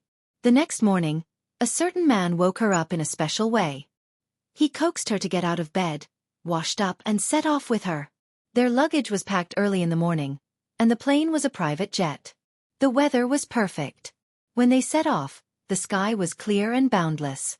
Sitting in the plane, looking out the window, the sky was clear and blue through the snow-white clouds. It was only when the plane landed at the airport and arrived at the destination that she found out where the first stop of her honeymoon trip was. She transferred to a helicopter until a beautiful pink beach came into view. She was shocked and subconsciously blurted out, "Hubble Island? Mem, you know about it?" "Of course." Yun Shersher was thrilled. She hugged his arm and said in surprise, "How did you know that I've always dreamed of coming here for a vacation?" Hubble Island was the most famous resort. On the island, there was a beach that was 3 miles long. The water was clear and the sand was soft. Along the beach, there were 25 colorful villas that formed a luxurious resort. The villas were a combination of Monaco, Balinese, and many other styles. It was also the best diving resort. Pink was the most romantic color for young girls. However, it was often difficult to associate pink with the beach. However, in the Bahamas, like a paradise, there was a beautiful pink beach hidden away. The Bahamas was made up of more than 700 coral islands. Therefore, the surface of the islands was covered with a layer of coral powder and mud. Looking from afar, it was a sea of pink and bright colors, especially at dusk. Against the backdrop of the beach, the sunset scenery was like a dream, like a paradise on earth. It was so beautiful that it was suffocating. When they arrived, it was almost dusk. Looking from afar, the beach, the sea, and the sky seemed to gradually change color, from pink to blue, and from blue to pink. The beach reflected the sea, and the sea reflected the sky. For a moment, it was impossible to tell where the end was and where the horizon was. Looking down from the helicopter, one could see the shallow seawater with waves constantly sweeping onto the beach. Even the seawater seemed to be dyed pink. It was especially beautiful and dazzling. Mu Yaja had the entire island under his control, so he didn't have to worry about being disturbed by anyone. Now, this place belonged to them. "I'm starting to regret it." Yun Shersher muttered, "Why didn't we think of this when we took our wedding photos? If you want to film it, you can film it now. Even if she doesn't wear a wedding dress, she will still be very beautiful." Yun Shersher smiled. "Yes, that's good too. It'll be a souvenir. But, did you bring a photographer?" "Of course I did." Mu Yaja smiled mysteriously.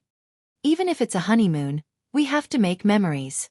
This man was so considerate. He even brought a photographer with him. She was touched by his thoughtfulness. She hugged him and looked at the sea until the land slowly approached. That breathtaking beauty was also getting closer. Chapter 32:59. When they landed on the island, Mu Yaja held Yun Shersher's hand as they got off the helicopter. The local crew had been waiting for them at the helipad for a long time. He quickly came up to them, leading a white horse. Mu Yaja walked up and exchanged a few words with him.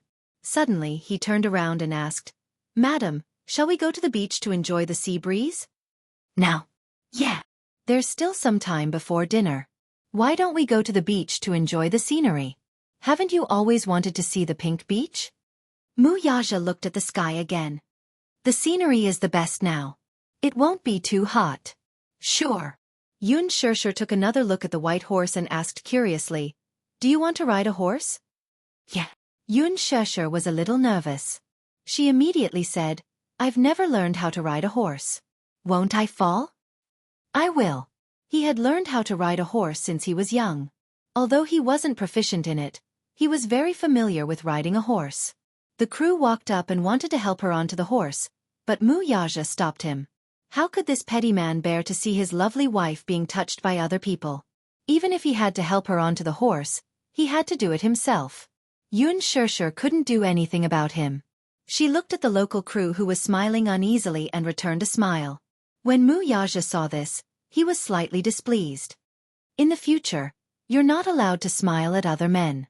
For a moment, she didn't know whether to laugh or cry. "Hubby, do you have to do this?" "Of course." He didn't allow her to explain. He walked over and helped her onto the horse. When she was seated properly, he held the saddle and got onto the horse. He sat behind her and hugged her in his arms. Yun Shersher's heart skipped a beat. She couldn't help but recall that when she was filming Lethal Beauty, there were also scenes where she had to ride a horse. But, most of the actors these days were noble. Even if she volunteered to learn how to ride a horse, it was easy for her to fall down. So the film crew didn't dare to neglect her. As a result, most of the scenes were shot while the horse was still. What was still fresh in people's minds was a scene in which she rode a horse and rushed to the imperial city at lightning speed. She held the reins in one hand and the whip in the other as she galloped all the way. But in reality, during the filming, the horse was stationary. Her body was moving up and down, pretending to be at the very least. As for the scenery along the way, it was all done with post-production special effects with a green screen around her. She was still a little worried that it would seem a little out of place, but the post-production special effects were quite impressive. The feeling it created was exactly the same as riding a horse in real life. However, even though he had ridden a horse, the horse did not move. When he first sat on it, he felt that the saddle was a little hard. Muyaja held the reins, his slender legs clamped down on the horse's belly, and the white horse began to move slowly. The horse had undergone proper training and Muyaja knew how to command it. Hence, the horse was very obedient under his control. It's so obedient, so obedient. Yun Shirshir was a little surprised. So this was what riding a horse really looked like. For a moment, she was eager to give it a try. Is it very difficult to learn how to ride a horse? It's not difficult. Then I want to learn too. Muyaja saw her expectant face and his lips curved into a smile. I'll teach you tomorrow. Really? She had thought that a certain man was worried that she would fall and forbid her from learning. Chapter 3260. Muyaja and Yun Shirshir went abroad for their honeymoon. On the other hand, after Lu Jinyu and Jiang Shen were done with the wedding ceremony, Gong Jie suggested to Yu Yu that since Yue Yao was being taken care of, he planned to make a trip back to the Gong family. Yu Yu was silent for a long time. Then he suddenly said, "Uncle, can I go back to the Gong family with you?" Yes. Yu Yu smiled and said calmly, "The last time I met Grandpa at the wedding, I was his grandson. This time, I'm going back to the Gong family as a core member of the Hurricane Group." Gong Jie was shocked. "Father didn't realize your identity the last time. That's because Uncle has protected my identity well." Yu Yu smiled elegantly. "But I'm worried that Grandpa won't be able to let go of his hatred and won't tolerate Daddy. I'm afraid that he'll use underhanded means to deal with Daddy. When that time comes, the situation won't be too awkward." "So, you want to go back personally to persuade him?" Gong Jie smiled. "It's useless. Your grandfather is a very stubborn man. Once he's made a decision, he won't change it. But he hasn't made any decision yet, has he?" Yu Yu asked. "If he had made a decision, he would have dealt with Daddy long ago." Gong Jie frowned. Yu Yu's identity in the Hurricane Group had always been a mystery. Previously, he had made a name for himself with a blueprint. The core members of the Deva Eye project had accidentally discovered that the blueprint, which was originally used to make toys, was so precise that it could be used in the development of weapons. What was even more shocking was that he had broken into the Hurricane Group's dark web. The dark web, as the name suggested, was a black market on the internet. This world was covered by the internet. On the surface, the online media had a wide range of coverage. In fact, there was also the dark web. From small gun deals to major ones like human trafficking and murdering people, there were all kinds of strange things that could be done. As for the dark web, it was also known as the deep web. As the name implied, it was a deep web that was not accessible to the general public. Usually, the Chieba, Weibo, and major media websites that people visited were all superficial networks. The deep web was a web page that could not be searched by regular search engines. The IP address was well hidden. If the internet world was described as an iceberg, then the web pages that people usually touched were only the tip of the iceberg. The remaining 90% were hidden in the deep sea. Most people would never be able to touch them in their lifetime. The number of domain names on the dark web was more than 1,000 times more than the surface web. The first level was the shallowest and could be accessed through a specific browser. The content was some pornography and other unknown content. The second level was not so easy to enter. It could only be entered through a specific invitation method. There were all kinds of evil forces and terrorist organizations. Very few people had ever explored the third floor. It was said that it hid some classified documents that could not be exposed to the light of day. Yu Yu found out about the existence of the dark web in this world by chance. He entered a string of domain names. Coincidentally, the domain name was a human trafficking dark web. On the web, there were pictures of different races and the price of different organs. Chapter 3261. Yu Yu had never thought that there was such a dark side to the world. It was filled with so many heinous transactions. Hence, he used his technology to hack into other dark websites. Only then did he realize that such dark websites were numerous. One of the dark websites was a social network that specialized in selling women. On the webpage, there were many pictures of women being tied up and raped. He even found out that there was an underground club in another dark website. This club kidnapped the victims and allowed the rich and powerful to pay for their entertainment. In a certain market, such transactions were legal. However, such an illegal website had never been shown to the world. Some of the victims were willing. Because their families were poor, they were willing to sacrifice themselves to save their families from starvation. Some of the victims were kidnapped and taken away. Their photos were published on the web and the employer would quote a price. The highest bidder would get it. The organization would then send people to kidnap the victims for their entertainment. When Yu saw such a dark side of the world, he was terrified. At the same time he thought, I can't let my mommy be in such danger. Everyone had a sense of danger. Yu's sense of danger was especially strong. He swore that he would make himself stronger. That was until he accidentally hacked into the Hurricane Group's dark website. He intercepted a confidential document sent by a few high-ranking members of the Hurricane Group. When he opened the document, he saw a blueprint. This blueprint was the design of the parts used by the Hurricane Group to develop the Heaven's Eye project. There were thousands of such parts on the web. The Hurricane Group wanted to set up a heaven's net around the world. However, such a heaven's net was only the tip of the iceberg. Yu was interested in this blueprint. In his opinion, if this blueprint was redesigned, it might be able to be used to make toys. Hence, what happened next happened.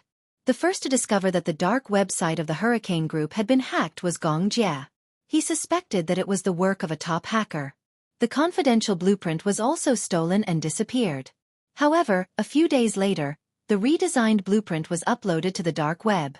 Gong Jie realized that the blueprint was so precise that it made his hair stand on end. The altered data came from an IP address.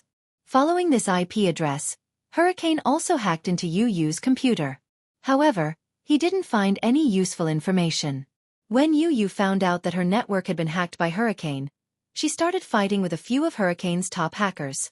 When Gong Jie took this drawing to the headquarters of Sky Eye, several designers were shocked and thought that the person who designed this drawing was definitely a genius that was hard to come by in 100 years.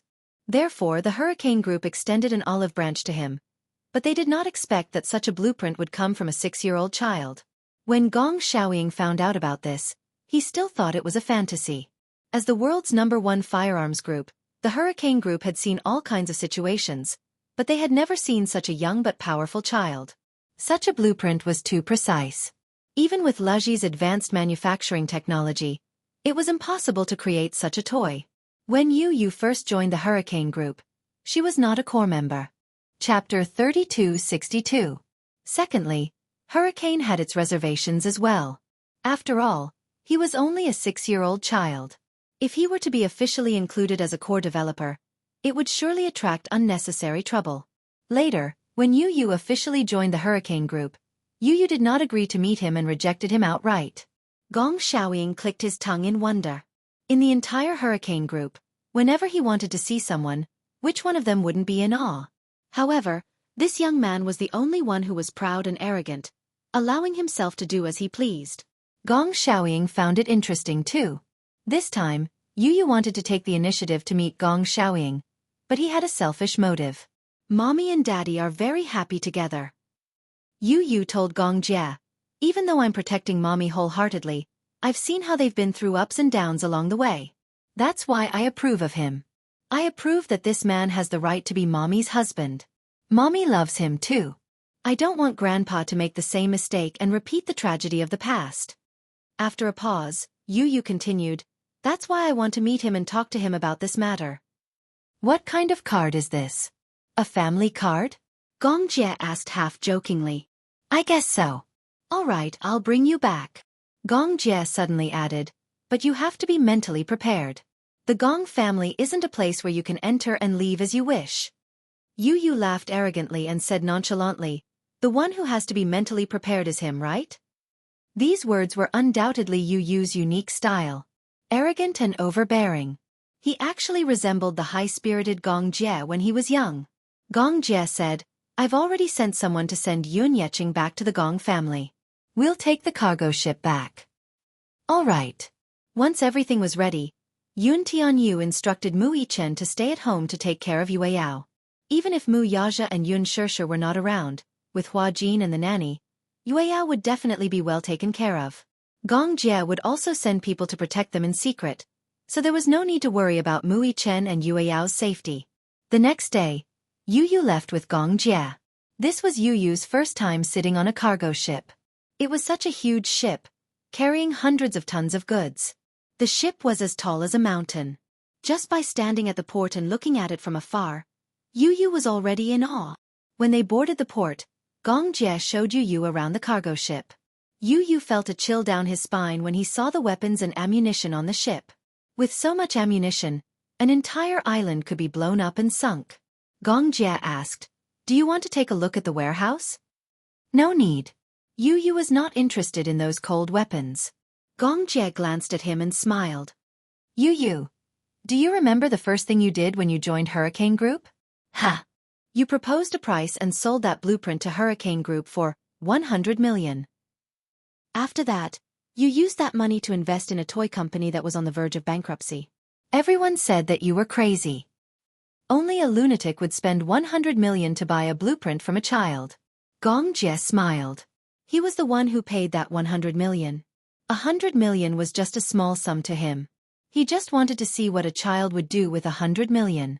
Buy countless lollipops? Or piles of toys and snacks? It was hard to imagine that he would invest in a toy company. Chapter 3263. Back then, when you invested in Laji, you used Li Hanlin's name. In other words, this 100 million is equivalent to being under Li Hanlin's name. Aren't you worried that Li Hanlin will burn the bridge after using you and turn against you after Laji comes back from the dead? After all, this is not a small sum of money. Li Hanlin is a very capable person. However, I like him for 2 reasons. Firstly, it's because of his loyalty. Secondly, it's because I believe that if he turns his back on me, Laji will be a pile of ruins in his hands. Gong Jie seemed to be picking on him. Firstly, how can you be so sure that he's loyal to you and has no other intentions? Secondly, how can you be so sure that without you, Laji will be a pile of ruins? Yu Yu replied patiently. Firstly, I've interacted with him a few times and I believe in my own judgment of people. In fact, I'm not wrong about him. Secondly, Laji was originally a pile of ruins with a lack of cash flow. Maybe with this 100 million renminbi, it can recover, but it can't solve the root of the problem. Laji's business philosophy is problematic and their product development is not enough. To Laji, I'm much more important than that 100 million renminbi. Gong Jie was stunned for a long time.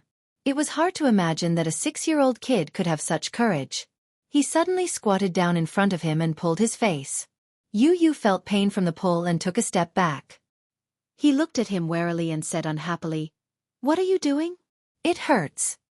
I want to see what kind of person is hiding under your skin." "Huh?" Yu Yu was puzzled. "What do you mean?" "Yu Yu, to be honest, don't tell me you're a mutated species. Or in the movies I've seen, people come back from the dead and travel back in time? Don't tell me you're from the future?" Yu Yu said coldly, "You're crazy." Gong Jie said, "Otherwise, it'll be hard to convince me that you're a 6-year-old kid." "Yu Yu. Monster?" Yu Yu's eyes twitched. "If I'm a little monster, then you're a big monster." Gong Jie laughed. "When I was 6 years old, I was still playing with mud." "You still don't know what a computer is." At that time, computers had not been popularized and the internet had not been developed. This is the first time in my life that I've seen someone say it out loud even though they know they're stupid. Gong Jie choked.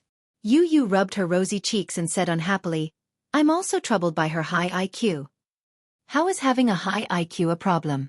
Yu Yu glanced at him coldly from the corner of his eyes. "Sometimes, it takes a lot of effort to communicate with idiots like you." Gong Jie's face turned cold. "Isn't it annoying to be with a bunch of idiots?" Gong Jie felt even more depressed. "Are you looking down on Uncle?" Yu Yu gave him a nonchalant look and snorted coldly. However, she did not say anything.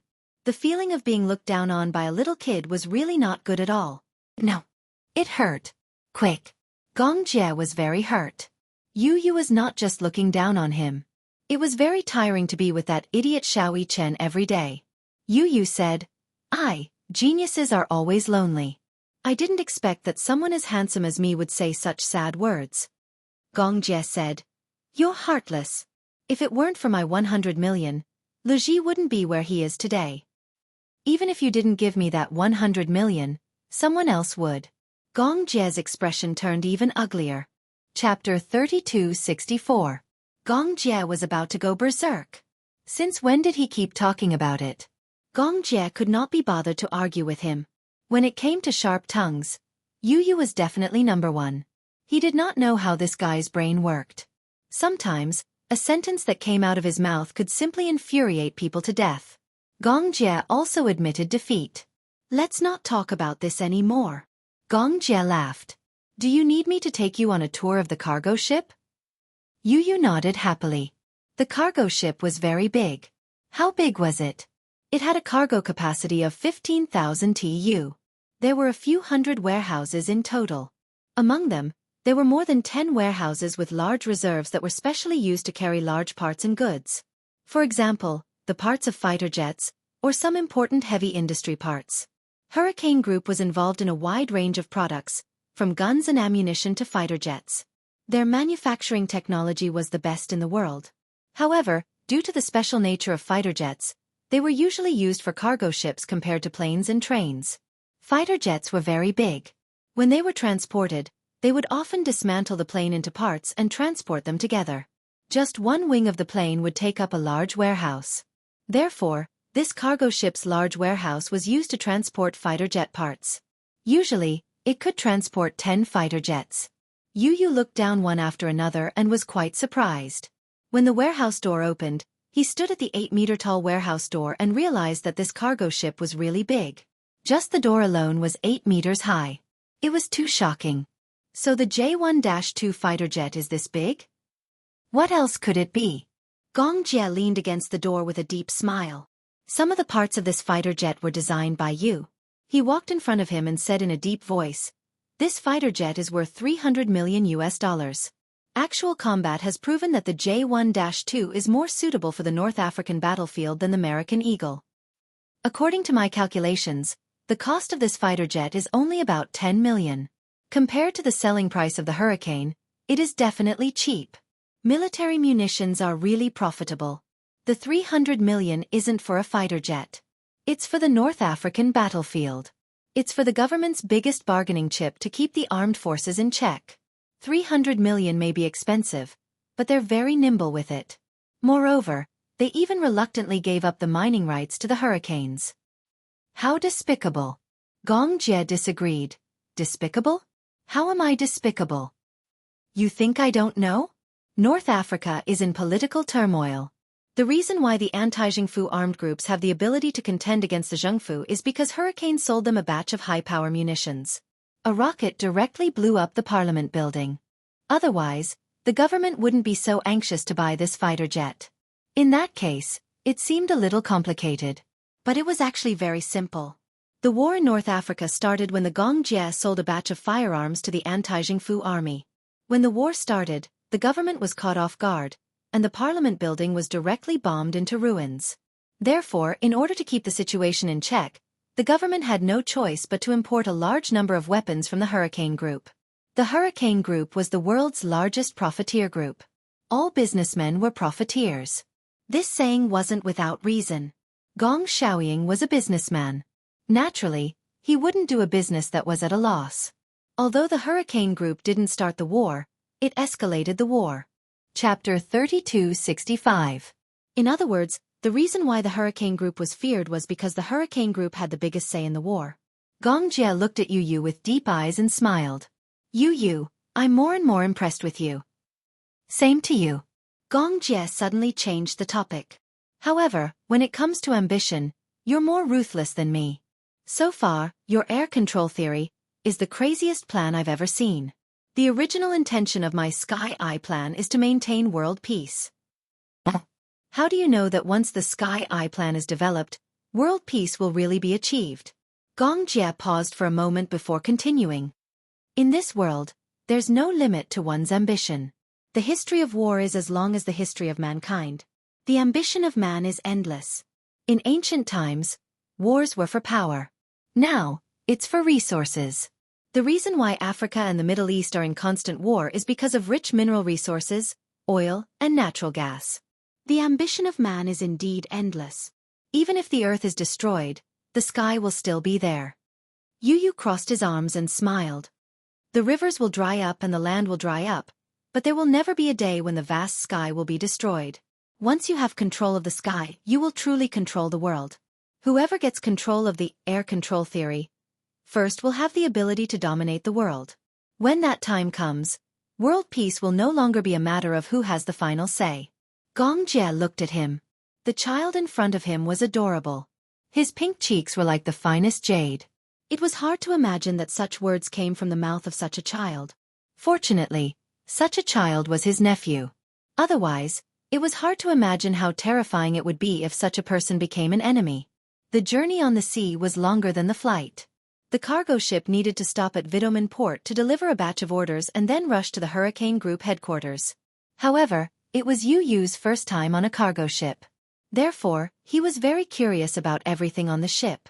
Gong Jie would also tell him about some interesting things that happened on the sea when he was escorting the firearms. Once, when we passed by the Somali Straits, we met a bunch of reckless bandits who chased after us. They hijacked our cargo ship and forcibly boarded it. Yu was stunned when she heard this. These islands are really bold. How dare they kidnap the Hurricane Group? The ship didn't fly a flag that day. Generally speaking, cargo ships would hang the logo of the Hurricane Group. No matter how arrogant an island was, they wouldn't dare to act recklessly. Unfortunately, on that day, the flag was blown away by the sea breeze. When the pirates saw such a large cargo ship, they had evil intentions. The Somali pirates were the most notorious in the sea. This was a group of criminals who specialized in robbing other countries' ships at sea. With the outbreak of the civil war in Somalia, pirate activities in the Gulf of Aden had become more frequent. There had been many cases of hijacking and even violent killings of sailors. Among them, the most notorious teams were the Puntland Guards and Merca. Yu also knew a little about the evil deeds in Somalia. Somalia was one of the most underdeveloped countries in the world. Its industrial base was weak, and its economy was weak. Coupled with the effects of war, its economy had declined even more. Chapter 3266. Some time ago, there was news that a cargo ship passing through the Gulf of Aden was hijacked by Somali pirates.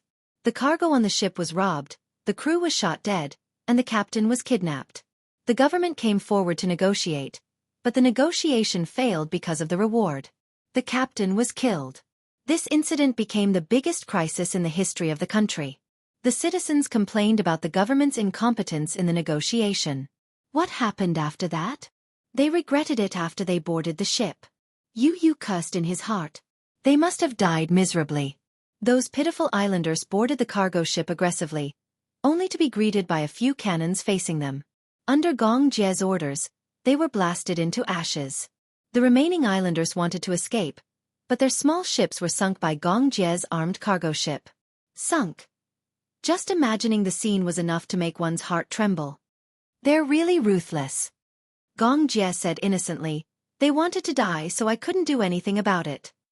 The next day, the cargo ship arrived at Vitomin port. The transaction time was 11 o'clock at night, and the location was at Minghai port. There was still half an hour before the appointed time. Gong Jie wanted Yu to stay, but Yu said that he wanted to go with him to see the world. Gong Jie did not object. The person who traded with Hurricane was a Russian arms dealer. His name was Damon, a middle-aged man in his 50s. He used to be in the Soviet Air Force and used to serve in the peacekeeping force. After the dissolution of the Soviet Union, he started his business by privately selling armors. His background was not big, but it was not small either. He mainly focused on the East Asian arms market and had a large sales network in the East Asian arms industry. He could be considered a small tycoon. He had dealings with Hurricane for many years. He was also a regular customer of Hurricane in the past few decades. Their friendship was considered deep. Yu had heard about this man from Gong Jie on the boat. He was a cunning man with a greedy nature, which was a characteristic of businessmen. Other than that, he was not dangerous. In his eyes, Military merchants were no different from ordinary merchants. They both did business and made money by selling goods. There was no difference. It was just that the goods sold by military merchants were more dangerous. Yu asked, "Uncle, what's the deal this time?" Gong Jie replied, "The goods included 300 grenades, 5,000 rifles, 10,000 pistols, and 100,000 rifle bullets. The transaction fee was 8 million renminbi." As he spoke, he took out a few documents and contracts from his briefcase. "Everything has been settled with Demon. We'll hand over the money and receive the goods." Yu nodded and didn't say anything else.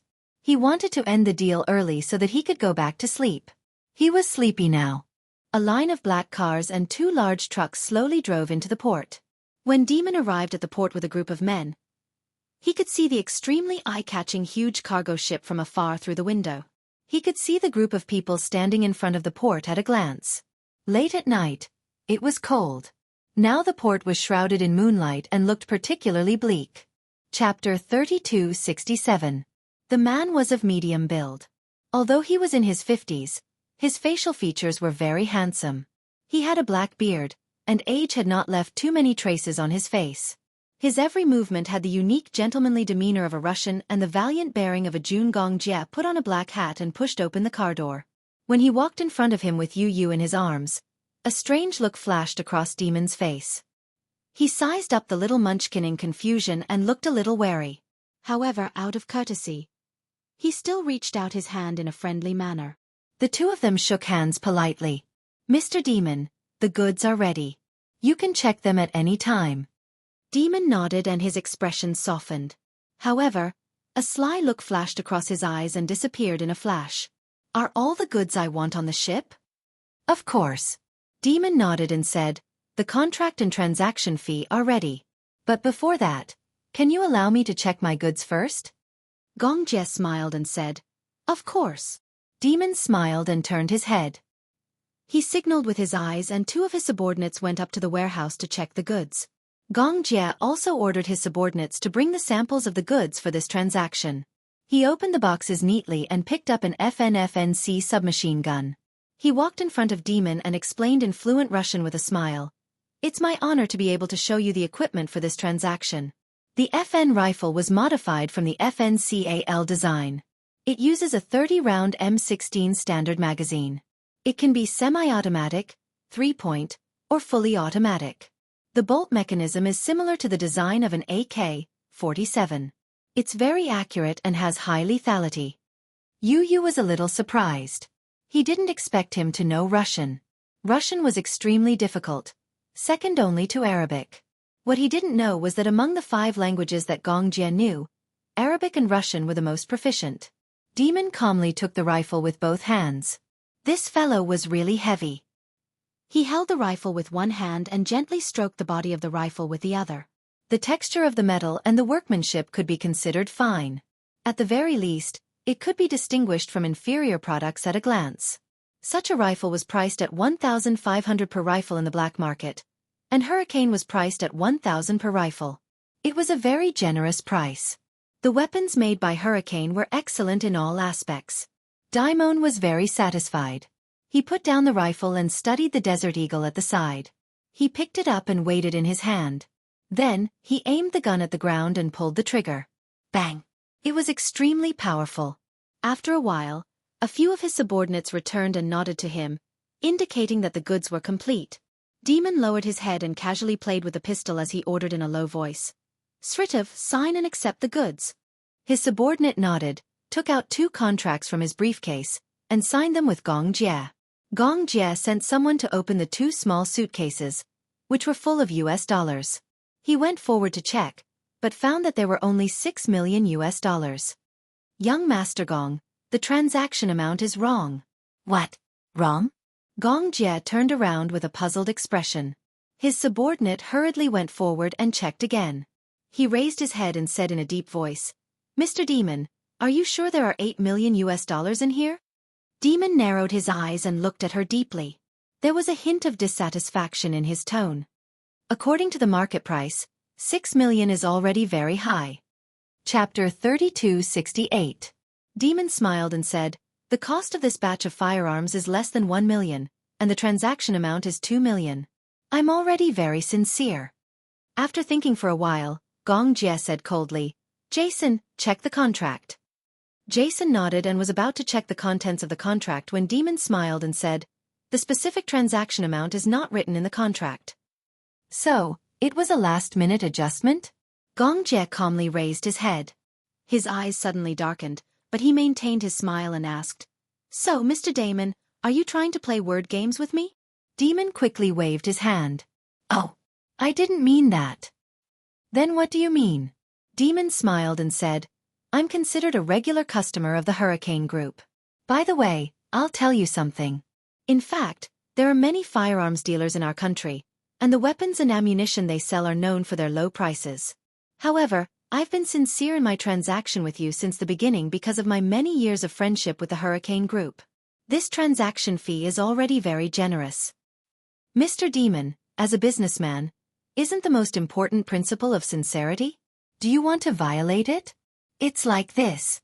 There was a problem with the last batch of firearms during the transportation process, and I lost 2 million for nothing.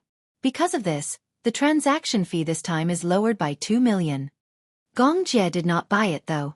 He was already convinced that this old fart was bent on getting more money out of him. His expression did not change as he fiddled with the Desert Eagle in his hand. He pulled the trigger and then said indifferently, There is a saying in China that you get what you pay for. I wonder which war pit did you get your cheap firearms from? 8 million, not a cent less. This demon was indeed cunning. He dared to play dirty with him? Did he want to die? Demon smiled. His eyes curved, and the wrinkles at the corners of his eyes frowned. On the surface, it looked like a gentle smile, but in the depths of his eyes, there was a cunning and sinister look unique to merchants. 6 million. Not a cent more.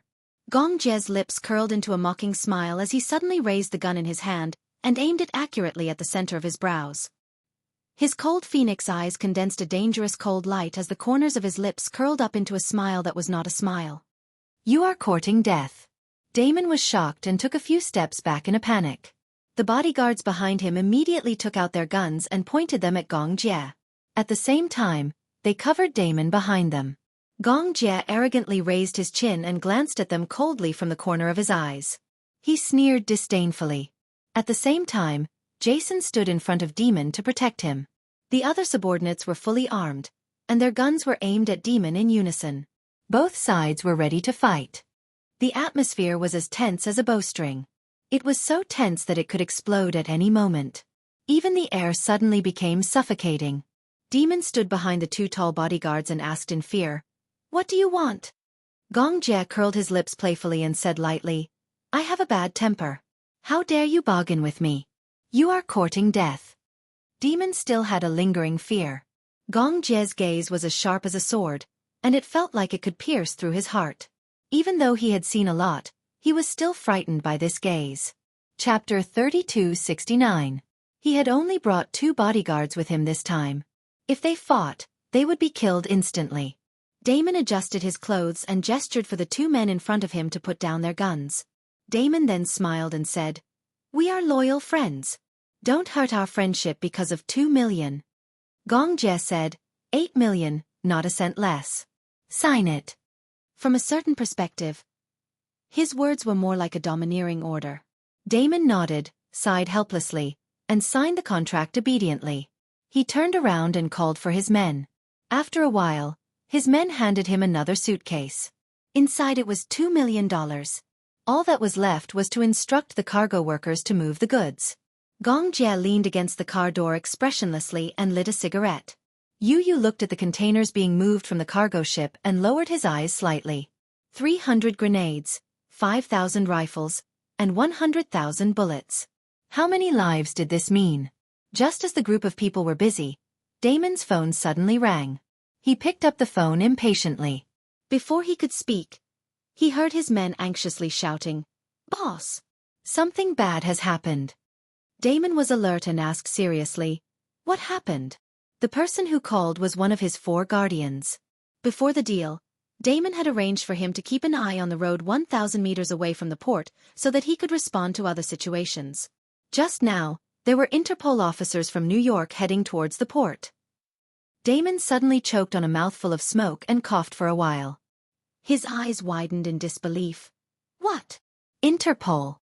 Yes, Interpol, and one of them is the highest inspector of the International Anti-Terrorism Alliance. How many people? A total of 5 people, including the driver. Damon was so angry that his eyes turned red. He cursed and scolded angrily. Why didn't you inform me earlier? Don't you think it's too late to call now? They passed by just now, so I'm being interrogated. The subordinate was also quite helpless. These Americans from New York were really difficult to deal with. He had to persuade them in every possible way to smooth things over. As soon as the group of policemen drove away, he hurriedly tipped them off. In other words, they are rushing to the port? The man replied nervously. Yes. I heard from one of the officers that they were chasing a suspicious cargo ship that was smuggling illegally. Damon hung up in a daze. Gong Jie heard the entire conversation between the two of them. His eyes were cold and gloomy. He glanced at Daimon, who was standing not far away with a calm expression. His face instantly darkened. Interpol? Damon nodded his head in a panic. If it was just a local police station, then there was really no need to worry. But if it alarmed Interpol, then the consequences would be much more serious. Illegally smuggling firearms across borders was a very serious crime. If the crime was light, the offender would be sentenced to more than 10 years in prison. If the crime was serious, the offender would be directly fed bullets. Illegally smuggling tens of thousands of bullets and more than 100 guns was considered a big deal. Then, looking at the batch of firearms he traded, the bullets he took were enough to boil a pot of porridge. He could die dozens of times over. They're after your freighter. Chapter 3270. They had actually lured the Interpol over 1 kilometer. With the American speed, they could make a round trip in 5 minutes. They probably wouldn't even be able to escape now, right? What could they do in 5 minutes? Retreat? What about the munitions? They were only halfway through the shipment. The cargo ship wouldn't be able to travel far in 10 minutes, let alone 5 minutes. Furthermore, he definitely wouldn't be able to outrun the Interpol's car with the containers. Should he just sit and wait? Damon turned around and ordered loudly, Luca, Jason, stop moving the cargo. Everyone evacuate the port in 5 minutes at full speed. The group of people turned around in surprise. Gong Jie's subordinates also walked over strangely and asked in confusion, What happened? Look at what you've done. Who have you lured here along the way? The Interpol chased you all the way and you didn't notice? As Damon spoke, he raised his wrist to look at the time and said angrily, a minute, it's too late. Gong Jie and you looked at each other. Little Munchkin asked in confusion, Uncle, did something happen? Gong Jie said coldly, The Interpol from New York is about to arrive at the port. Everyone was shocked and stood rooted to the ground. Yu was still relatively calm. If we leave, what about the cargo? The Hurricane Group was powerful, but Gong Jie was also a frequent guest on the FBI and Interpol's wanted list. Even if Gong Jie was brought back to the headquarters by the Interpol for tea, he was confident that he could escape. However, this trip wasted a lot of time. If he was handed over to the Nuremberg military court, it would be troublesome. Gong Jie's subordinates were also surprised. How would they know that the cargo ship had been targeted by the Interpol since it left Elizabeth Port? Damon asked anxiously, Mr. Gong, what should we do? Why would the Interpol? Shut up! Gong Jie shouted coldly. He rubbed his chin thoughtfully and raised his eyebrows, trying to find a way out. It was too late to evacuate now. There was only one road from the port to the road, and the cargo ship couldn't leave the port for a while. He suddenly thought of something. He snatched the satellite phone from his subordinate and dialed a number. The call was quickly connected, and Gong Jie said in a deep voice, Maman, I have some trouble here. He walked to the side and seemed to be negotiating with the person on the phone. At this moment, a silver car was speeding towards them. In the darkness of the night, the bright white searchlights were extremely dazzling. Damon frowned and narrowed his eyes. Without turning his head, he said, Sritov, open the trunk and get the weapon. His subordinates looked at each other in confusion. Seeing that they were not moving, Damon scolded angrily. What are you waiting for? Boss, what are you planning to do? What are you doing? Humph. As Demon spoke, he pulled out the pistol at his waist and swiftly loaded it. He turned around and said expressionlessly, "Of course we're going to kill our way out. Don't tell me I'm just going to sit here and wait to be brought back to the police headquarters for tea?" Chapter 3271. Needless to say, this method was both crude and simple. Seeing that Yu was still standing there in a daze, Demon pushed him impatiently. "Don't get in the way. Go back to the ship." Yu frowned and said coldly, "Don't touch me." The silver car stopped steadily, and a few tall European men got out of the car and walked towards the direction where they were gathered. Demon turned around and tried to calm down. He took out his phone and made a call. "Arrange a sentry immediately and watch that road. Don't let anyone pass. Also, check if there are any cameras in this port for me. Cut off the signal source. F***CK. Sritov pulled his sleeve in a daze. "Boss." Demon was not in the mood to pay attention to him. He continued to order through the phone. "Watch the cars coming and going too. If there are any suspicious people, get rid of them immediately." "Boss, it's her." Demon had no choice but to turn his head and glare at them. He said angrily, "What are you doing?" Sritov pointed to the front. Demon looked in the direction he was pointing at and narrowed his eyes. Just as he was wondering why they were making such a fuss, his eyes widened and his expression changed drastically when he saw the silver-haired woman. The mobile phone in his hand suddenly fell to the ground. "Oh my God! It's her!" The unforeseen event came so suddenly that she didn't know what kind of expression she should use to face it. Demon was stunned and his expression did not change for a long time. A few of his men stood behind him expressionlessly. They looked at the large batch of goods behind them with gloomy faces. The situation now was really a bit of a dilemma. Gong Jie hung up the phone and walked over. When he saw the silver-haired girl walking towards them, he was stunned and a little shocked. "It's her?" Snow Fox, Interpol's anti-terrorism inspector. The first in charge of international anti-terrorism matters. Her code name was Snow Fox. Sritov was the first to react. He looked at the group of uniformed Americans in the distance and asked Demon nervously, "What should we do?" "Boss, do we still go?" Go your ass." Demon slapped the back of his head and asked angrily, "Can you beat him?" The highest inspector, Snow Fox, was a woman who was famous for her toughness. She and White Sparrow came from the training camp. It was said that she could easily defeat 3 well-trained mercenaries with her bare hands. Her marksmanship was even more terrifying than her skills. Whenever she pulled the trigger, there was never a life that she couldn't take. Yu followed everyone's gaze. Among the group of people, a slender woman was walking at the front. She had short silver hair that hung neatly to her ears. She had a face of mixed Eastern and European descent that was as exquisite as a painting. Especially her eyes. Under the moonlight, her purple pupils revealed a somewhat suffocating strangeness. Purple eyes, impressive. That was because there were not many people with purple irises in this world. Most people with purple irises were of mixed Eurasian descent. The woman was very tall. She was 1.75 meters tall, and her legs were straight and slender. Chapter 3272. However, the lines of her skin were not too conspicuous. Instead, it made her face that was as enchanting as a fairy's and added a bit of heroism to it. The group stood in place, waiting solemnly as they watched the Interpol walking over. Gong Jie watched helplessly as the woman walked up to him in a suave manner. He looked down at her from the corner of his eyes. She looked up and glanced at him coldly before brushing past him. When she brushed past him, she suddenly stopped in her tracks. Intentionally or unintentionally, she approached him and said meaningfully, "Gong Jie, you're in my hands again." Snow Fox sized him up and said word by word, "I've been chasing you for 3 months." Gong Jie let out a low chuckle, which in her eyes, was full of mockery. He said coldly, "What can you do to me?"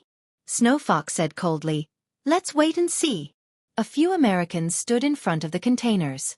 They looked at each other and started gesturing. As they were too far away, they could not hear anything clearly. All they could hear was the grumbling in a foreign language. It was really annoying. At that moment, Damon, who was standing at the side, was a little confused. He did not know that the Interpol had caught up with him. He was not prepared and could only stare at them helplessly. When he saw the leading Interpol, he laughed dryly. A golden-haired man beside the snow fox whistled excitedly at Demon, who was standing at the hatch. He raised his eyebrows and seemed to be in a good mood. He said in high spirits, "Demon, it's you again, old man. You've been caught by us this time. How long has it been since we last saw each other? Do you still remember me?" How could he not remember? Panic flashed across Damon's face. "Jack, why is it you? Why can't it be me? In order to hunt you down, it was really difficult." The firearms dealers in this area were very familiar with these criminal police officers. After all, one was a cat and the other was a mouse. How could those who were in this line of work not have any dealings with them? He was even caught by this Interpol a few days ago. However, he did not have any evidence and Damon was cunning, so he escaped from his hands a few times. "Haha, look at the goods, there's quite a lot. It's enough for you to spend half your life in prison." Now, the evidence was irrefutable. Don't even think about escaping. Jack rubbed his fists in excitement. Demon had also been through a lot. He immediately calmed down. "Sir, I'm just an ordinary businessman. Why do you always have to make things difficult for me?" Jack narrowed his eyes dangerously and sized him up with a sinister look. He sneered coldly. "Ha! Ha ha! What kind of joke is this? An ordinary businessman? Would an ordinary businessman sell something like this?" As he spoke, he suddenly turned around and his sharp gaze turned towards the expressionless Gong Jie, who was standing at the side. He coldly enunciated each word. "Today, none of you scum can escape." Gong Jie's expression froze. Then, he turned livid and subconsciously grabbed the gun at his waist. Jack turned around and waved his hand. He ordered, "Search." Snow Fox boarded the cargo ship. She crossed her arms and leaned against the cabin railing. She leisurely looked at every scene on the cargo ship. Her subordinates immediately began searching the cargo ship without any hindrance. Chapter 3273. One had to know that not even half of this batch of firearms had been transported away, and a large batch of goods was still on the cargo ship. Why would they still need to search? As long as they leisurely strolled around, they would be able to find the evidence in no time. This time they were really at a dead end. This snow fox was really like a lingering spirit that refused to disperse. At the headquarters in New York, this woman seemed to be especially concerned about the firearms dealer. She had once spent half a month's time and energy to chase him all the way from America to Russia. She had persevered on the sea and chased him for more than half a month. In order to get rid of her, Demon had circled around the sea for more than 10 days and nights, but in the end, he still couldn't get rid of her. In the end, when he saw that she was about to catch up with him with her men, he had no choice but to throw a large number of munitions into the sea with tears and blood. Only then did he manage to escape from her pursuit with great difficulty. Thinking of that time, phew, Demon's liver still trembled violently when he thought of it, and his heart was bleeding. Damn it! A few tons of goods, a batch of military munitions worth hundreds of millions, all thrown into the sea to feed the sharks just to avoid this little fox. When he went to the appointment, he was almost shot to death by his employer in a fit of anger. Thinking back to that time, Daimon had gritted his teeth and hated the snow fox to the core. Now that he saw her, he wished he could put a sack over her head and throw her into the sea to feed the sharks. This was what it meant when enemies met. Their eyes blazed with hatred. It had to be said that this snow fox's perseverance towards criminals was really extraordinary. His face immediately turned pale, and he looked at the snow fox in fear. He saw that she was standing at the same spot without saying a word, with her hands crossed in front of her chest. She looked calm and composed, and her pair of sharp eyes were staring at Gong Jie. But that gaze, no matter how one looked at it, was fierce, like a knife cutting through one's bones. Jack leisurely looked around and suddenly saw Gong Jie standing at the side with a frown from the corner of his eye. He walked up to him with interest, smiled, lowered his head to size him up, raised his eyebrows and said coldly, "Gong Jie, you also have a day like this. You know, in order to hunt you down, we have been following you on the sea for many days and nights. This time, we've finally caught you. Come back to the headquarters with us for tea." Gong Jie raised her head abruptly and stared at him for a long while. The corners of her lips curled up and she replied slowly in perfect English, "Sir, what crime have I committed for you to arrest me? You think you can smuggle military firearms? Oh, then you'll have to show evidence." Jack's smile froze at the corner of his mouth. He stared at Gong Jie for a long time, then suddenly gritted his teeth and said, "You really won't shed a tear until you see the coffin. You too. You won't give up until you see the end." Jack was about to say something when his subordinates suddenly reported that most of the warehouses could not be opened. Hearing that, the Snow Fox immediately said to Gong Jia, "Tell your subordinates to open all the warehouses." Gong Jia casually turned around and sized her up. He asked elegantly in return, "Do you have a search warrant?" The Snow Fox was speechless for a moment. "No." Gong Jia suddenly chuckled. "No, and you dare to search my ship?" Gong Jia retorted, "Who gave you the authority?" Chapter 3274. Snow Fox's expression was also slightly distorted. Jack immediately stopped smiling and said in a low voice, "I suspect that you have something to do with this huge cross-border smuggling of firearms, so," Gong Jia coldly interrupted him, "don't be suspicious, the entire cargo ship is filled with toys." Toys? Jack was so angry that he laughed. Toys? You're lying through your teeth? Snow Fox's face immediately turned pale. "Gong Jia, you don't have to struggle anymore. Open the warehouse. Without a search warrant, I have the right to refuse." Snow Fox clenched his fists, his expression cold. Just then, a few young police officers walked over, looked at each other, and reported the situation. Actually, it was not much. Just as Snow Fox expected, before the 3 police officers got close to the warehouse, they saw dozens of ammunition scattered on the deck. Then they followed the road and saw a warehouse with an open door, which was filled with firearms and ammunition. Just the warehouse that had not been emptied was enough to convict Gong Jia of the crime, not to mention the 3 warehouses next to it. Even without a search warrant, there was no way to open the other warehouses. Just the evidence alone was enough to convict him and arrest him. A few police officers turned around and dragged a large box of goods to him. Jack looked at the huge amount of criminal evidence with satisfaction, before turning to look at Gong Jia smugly and laughing. "Gong Jia, you're the best man in the world. This is a great gift. I can't wait to go back to the headquarters and treat you to a drink." All these years, in order to catch Gong Jia, the people of Interpol came one after another, but none of them were able to invite Gong Jia back to the headquarters for a drink. Gong Jia's value on the wanted list was close to $1 billion USD. Unlike Snow Fox, Jack's purpose of catching Gong Jia was for this amazing reward. If he could bring him to justice, he would not have to worry about food and clothing for the rest of his life. Gong Jia stood by the side expressionlessly, with a scornful smile on his lips. Yu looked at Gong Jia's expression, and knew that he was confident that he could escape unscathed. Jack turned around and faced the man with his arms outstretched. He let out a hearty laugh and asked in a refreshed manner, "Aren't these enough to be considered evidence?" The corners of Gong Jia's lips curled up as he lazily got up and slowly walked over to her. The other police officers were very excited.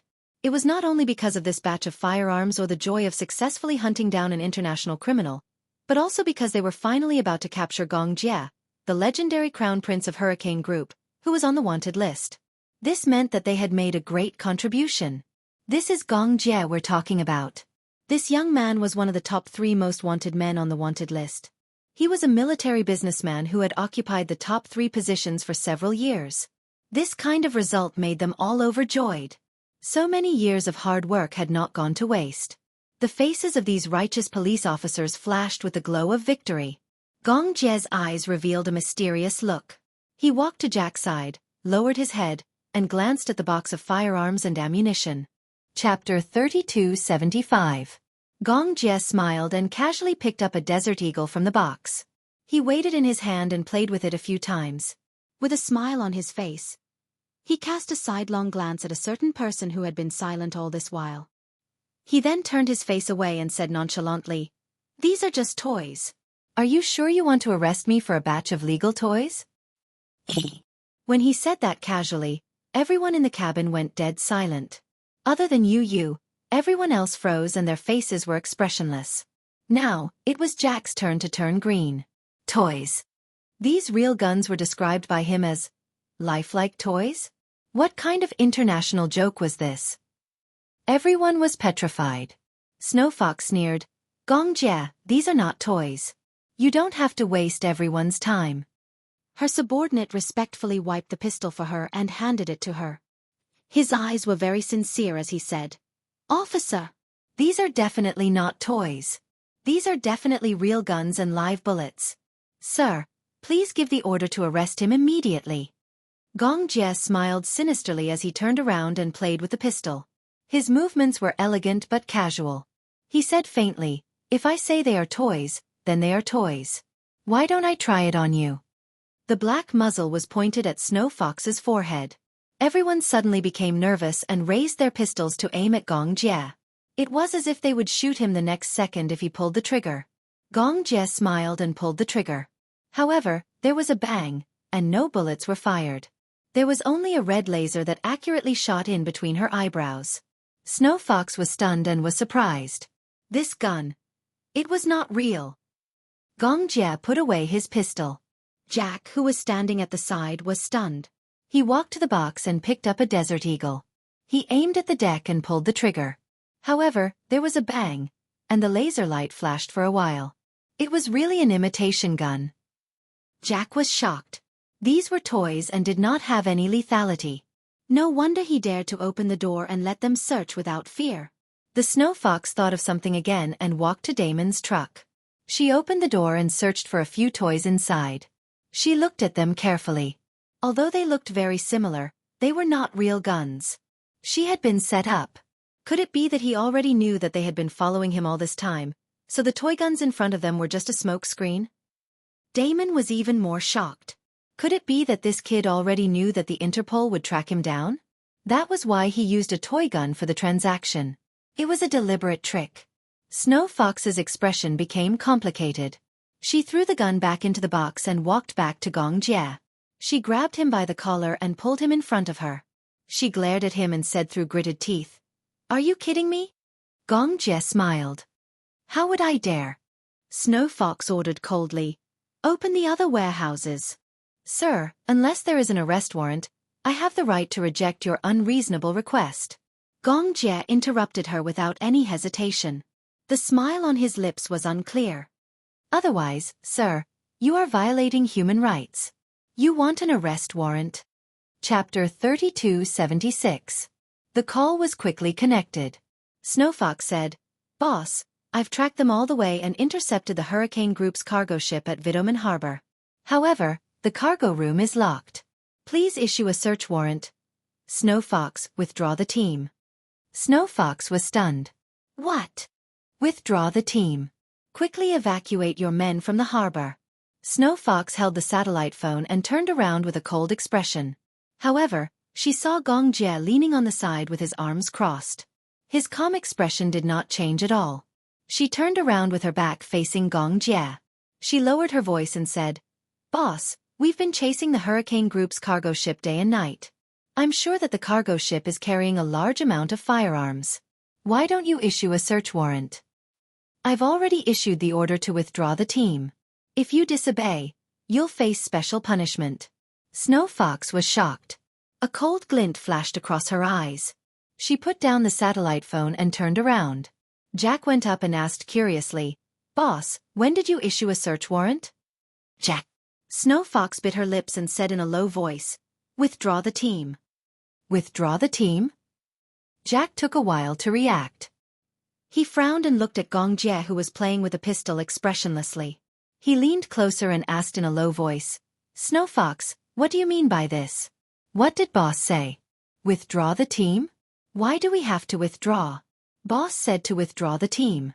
Snow Fox suppressed her anger and said, "Jack, withdraw the team immediately and return to the headquarters."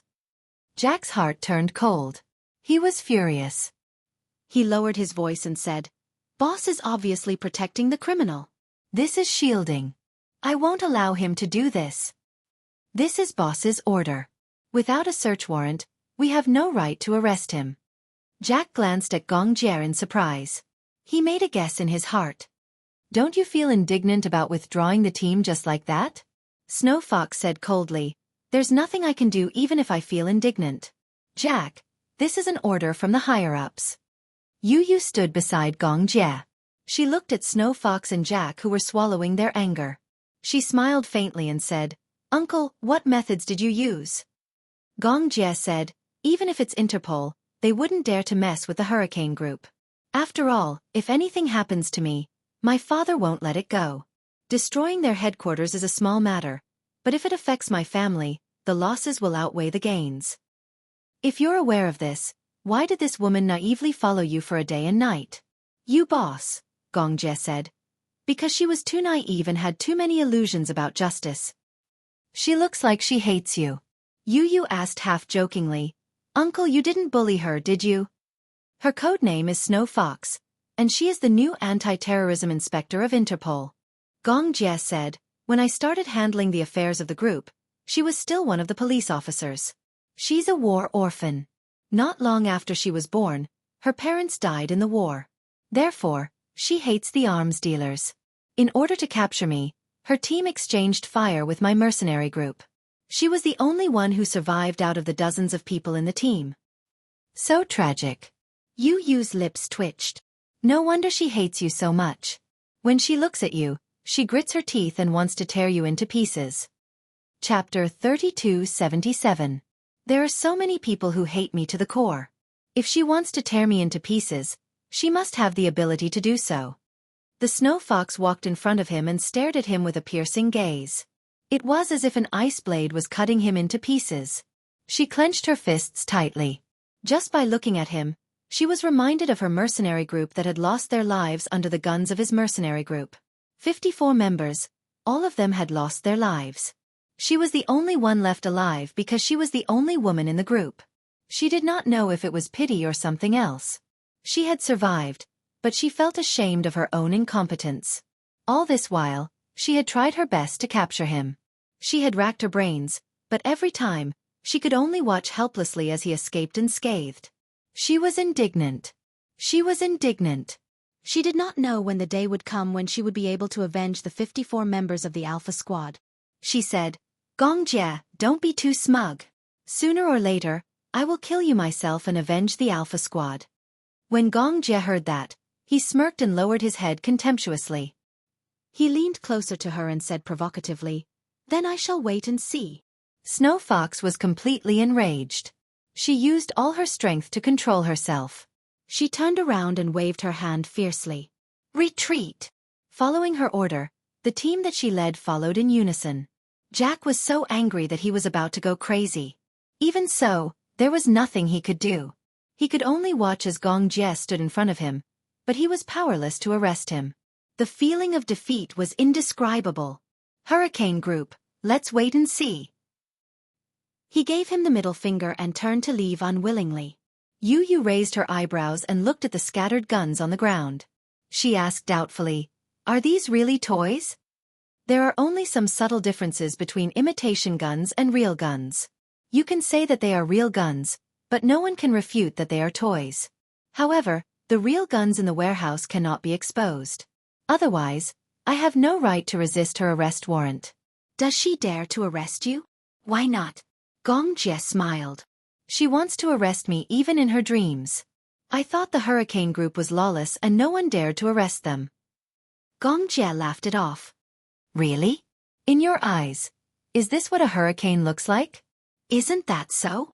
Not exactly. Gongjie continued. In this world, there are many laws that check and balance each other. There is no such thing as a monopoly. There are many people who want to suppress the Hurricane Group.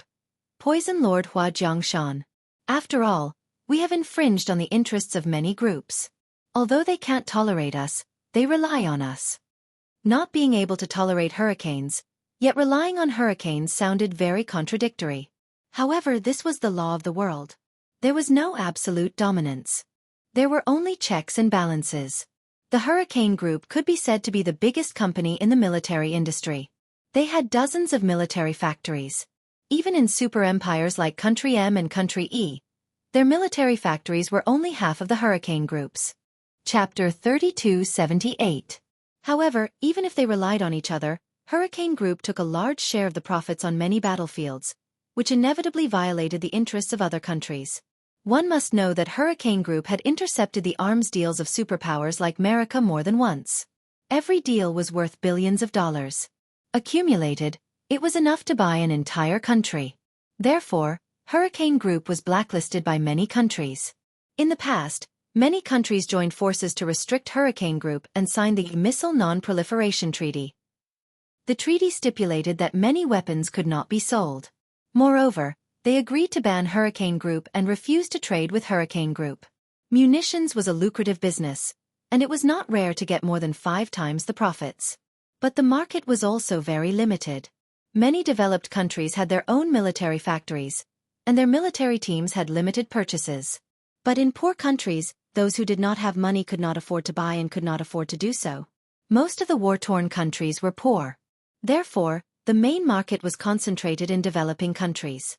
For example, Lockheed Martin Group, which was ranked second only to Hurricane Group, was backed by America's government. Its best-selling products were the F-22 and Boeing 747. Its products were mainly sold in China, but America's military was a global force. The real boss behind such a group was America's government. In such a lucrative industry, most countries would not allow private groups to take a share of the profits. Moreover, if private groups controlled the manufacturing of weapons, wouldn't it be the biggest threat to the government? In the beginning, Hurricane Group's first bucket of gold was made in Africa. Gong Xiaoying took a batch of orders from Africa. However, Africa was poor and could not afford the high cost of weapons. However, Africa's mineral and oil reserves were extremely rich. As a condition, the president exchanged 10 years of oil exploration rights for a long-term deal with Hurricane Group. The profits from oil were definitely considerable. In addition, Gong's family was originally a shipping empire. Therefore, with this order, Gong's family earned 10 times the total value of the order. Next, he placed his backbone in the Middle East and opened up the market step by step. He vigorously developed more advanced weapons until he became an unshakable overlord and finally gained a foothold in this highly competitive market. Furthermore, Gong Xiaoying was a shrewd businessman. He knew that the market was limited, so he used quantity to win. Lockheed Martin sold the same grenade for $5 and he sold it for $3. Even though it was only $2, buying them in bulk was not a small expense. Small profits but quick turnover attracted countless countries to fill their inventories. In order to compete with the Hurricane Group, Lockheed Martin also lowered the price. In the end, they found that the same price of $3, the Hurricane Group still sold better. Many of the weapons produced by Lockheed Martin were not only complex but also limited in power. However, the weapons produced by the Hurricane Group were easy to use and had advantages in terms of control. Whether it was in terms of range, fire control or man-machine efficiency, they had a huge advantage. In terms of power, the weapons produced by Lockheed Martin were relatively backward. Therefore, even if the price was the same, they did not have much of an advantage in most countries. Chapter 3279. Hurricane Group's strong financial resources did not mainly rely on military munitions. Gong Xiaoying also had investments in other fields. He held the oil exploration rights of many countries in the Middle and East. He also had a few private mines in Africa. Investing these profits in other fields would help Hurricane Group grow. Therefore, Gong Jie was the one who was truly in charge of military munitions. He was the chief commander of Hurricane Group. At first, he was mainly in charge of North America. Now, Gong Xiaoying also put Africa under his name. Therefore, Gong Jie's position in Hurricane Group was equivalent to the second-in-command of the Gong family. He had great power. On the surface, the Gong family was very harmonious. However, under the calm surface, there were many hidden schemes. However, to Gong Jie, these little tricks were nothing to him. Uncle. Yes. Did you already know that someone was following us along the way? I noticed it when we passed by Liujia in Nanwan. Gong Jie said, "Don't think that this is just a cargo ship. The radar and munitions on it are the most advanced in the world. It's simply wishful thinking for you to intercept my goods without alerting me with your meager equipment." After ICPO left, Gong Jie sent someone to hand over the real goods to Damon. He carried Yu and boarded the ship. Then, they sailed toward the headquarters of Hurricane Group. By the time Yu woke up after a night, the sky outside the window was already turning bright, and the first glimmer of dawn had arrived. He was shocked. He remembered that when he fell asleep, it was already early in the morning. Why did he wake up in the early morning too? Could it be that he had slept for a day and a night? Yu sat up and glanced at his phone. Then, he suddenly realized what had happened. Just like taking a plane overseas, when the ship was crossing the ocean, It would also cross time zones and there would be a time difference. Every once in a while, the crew would adjust the ship's clock. Every 15 degrees of longitude, it would be slowed down by an hour. In this way, he had slept for exactly 8 hours. Yu stretched his back, changed his clothes, and left the room. He walked to the cabin. In the dining room, bread and milk were prepared. Yu finished his breakfast and walked to the deck. Gong Jie leaned against the railing and looked into the distance. Yu walked over and saw him holding a pair of binoculars. He asked curiously, "Uncle, what are you looking at?" Gong Jie carried him and handed him the binoculars. "Take a look." Yu took the binoculars and looked at the lens. At the end of his vision, an island was slowly approaching. What was shocking was that there was a majestic castle on the island. It was heavily guarded and had a domineering aura. The reason why it was said to be domineering was because the top of the castle was constantly emitting several red rays. In the next second, several helicopters slowly rose up and flew towards another island. That is the Gong family's castle. The castle.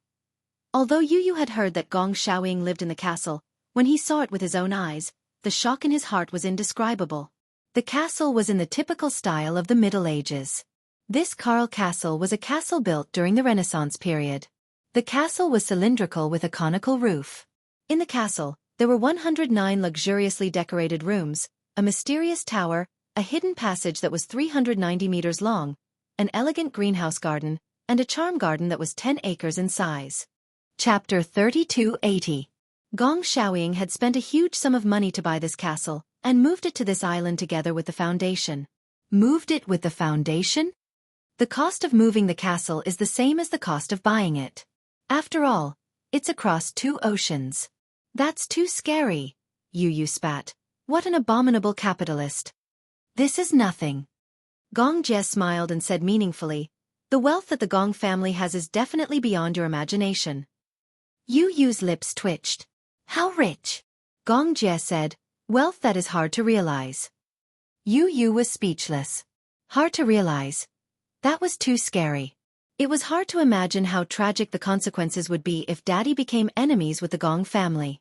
He couldn't help but worry. What if Gong Xiaoying, who was his grandfather, couldn't accept Daddy's words no matter what? He understood Gong Xiaoying's character. He was very stubborn. Although he was in a high position and couldn't forget his grandmother, he was so high-spirited when he was young. Such a man would be stubborn no matter what he did. If he insisted on not accepting Daddy, he couldn't persuade him. But he was more worried that Gong Xiaoying would use other means to deal with Daddy. Gong Jie looked at him thoughtfully. He knew what he was worried about. His large palm patted Yu's shoulder gently. Gong Jie squatted down and held his shoulder. He asked, "If there really comes a day when your grandfather and Daddy are irreconcilable, which side will you stand on?" "I'll stand on whichever side Mommy stands on." Gong Jie smiled. "If your mommy stands on your grandfather's side, will you stand on his side too? What about your daddy? Are you really not going to care about him?" Yu blurted out instinctively, "Of course not." As soon as he said that, he realized what he had said. His face burned strangely for a while. He said awkwardly, "I can't abandon Daddy. Mommy too." They were a family, an inseparable part of the family. Mommy would always be on Daddy's side, and he and Xiao Yichen would support Daddy unconditionally. "Where is Uncle?" Yu asked. "If there comes a day when you're stuck in the middle, it'll be very difficult for you, right? Will you listen to him and deal with Daddy?" Gong Jie frowned and suddenly got up. He leaned against the railing and said coldly, "I won't do anything to make my sister sad. Never will." If it really came to that, even if he had to abandon the whole world, even if he had to turn his back on his father and become his enemy, he would still stand firmly in front of Yun Shishir and protect her. Before they were born, they were a part of each other. Even when they grew up, they were still very close. It wasn't that he had no feelings for his father. Although he had been separated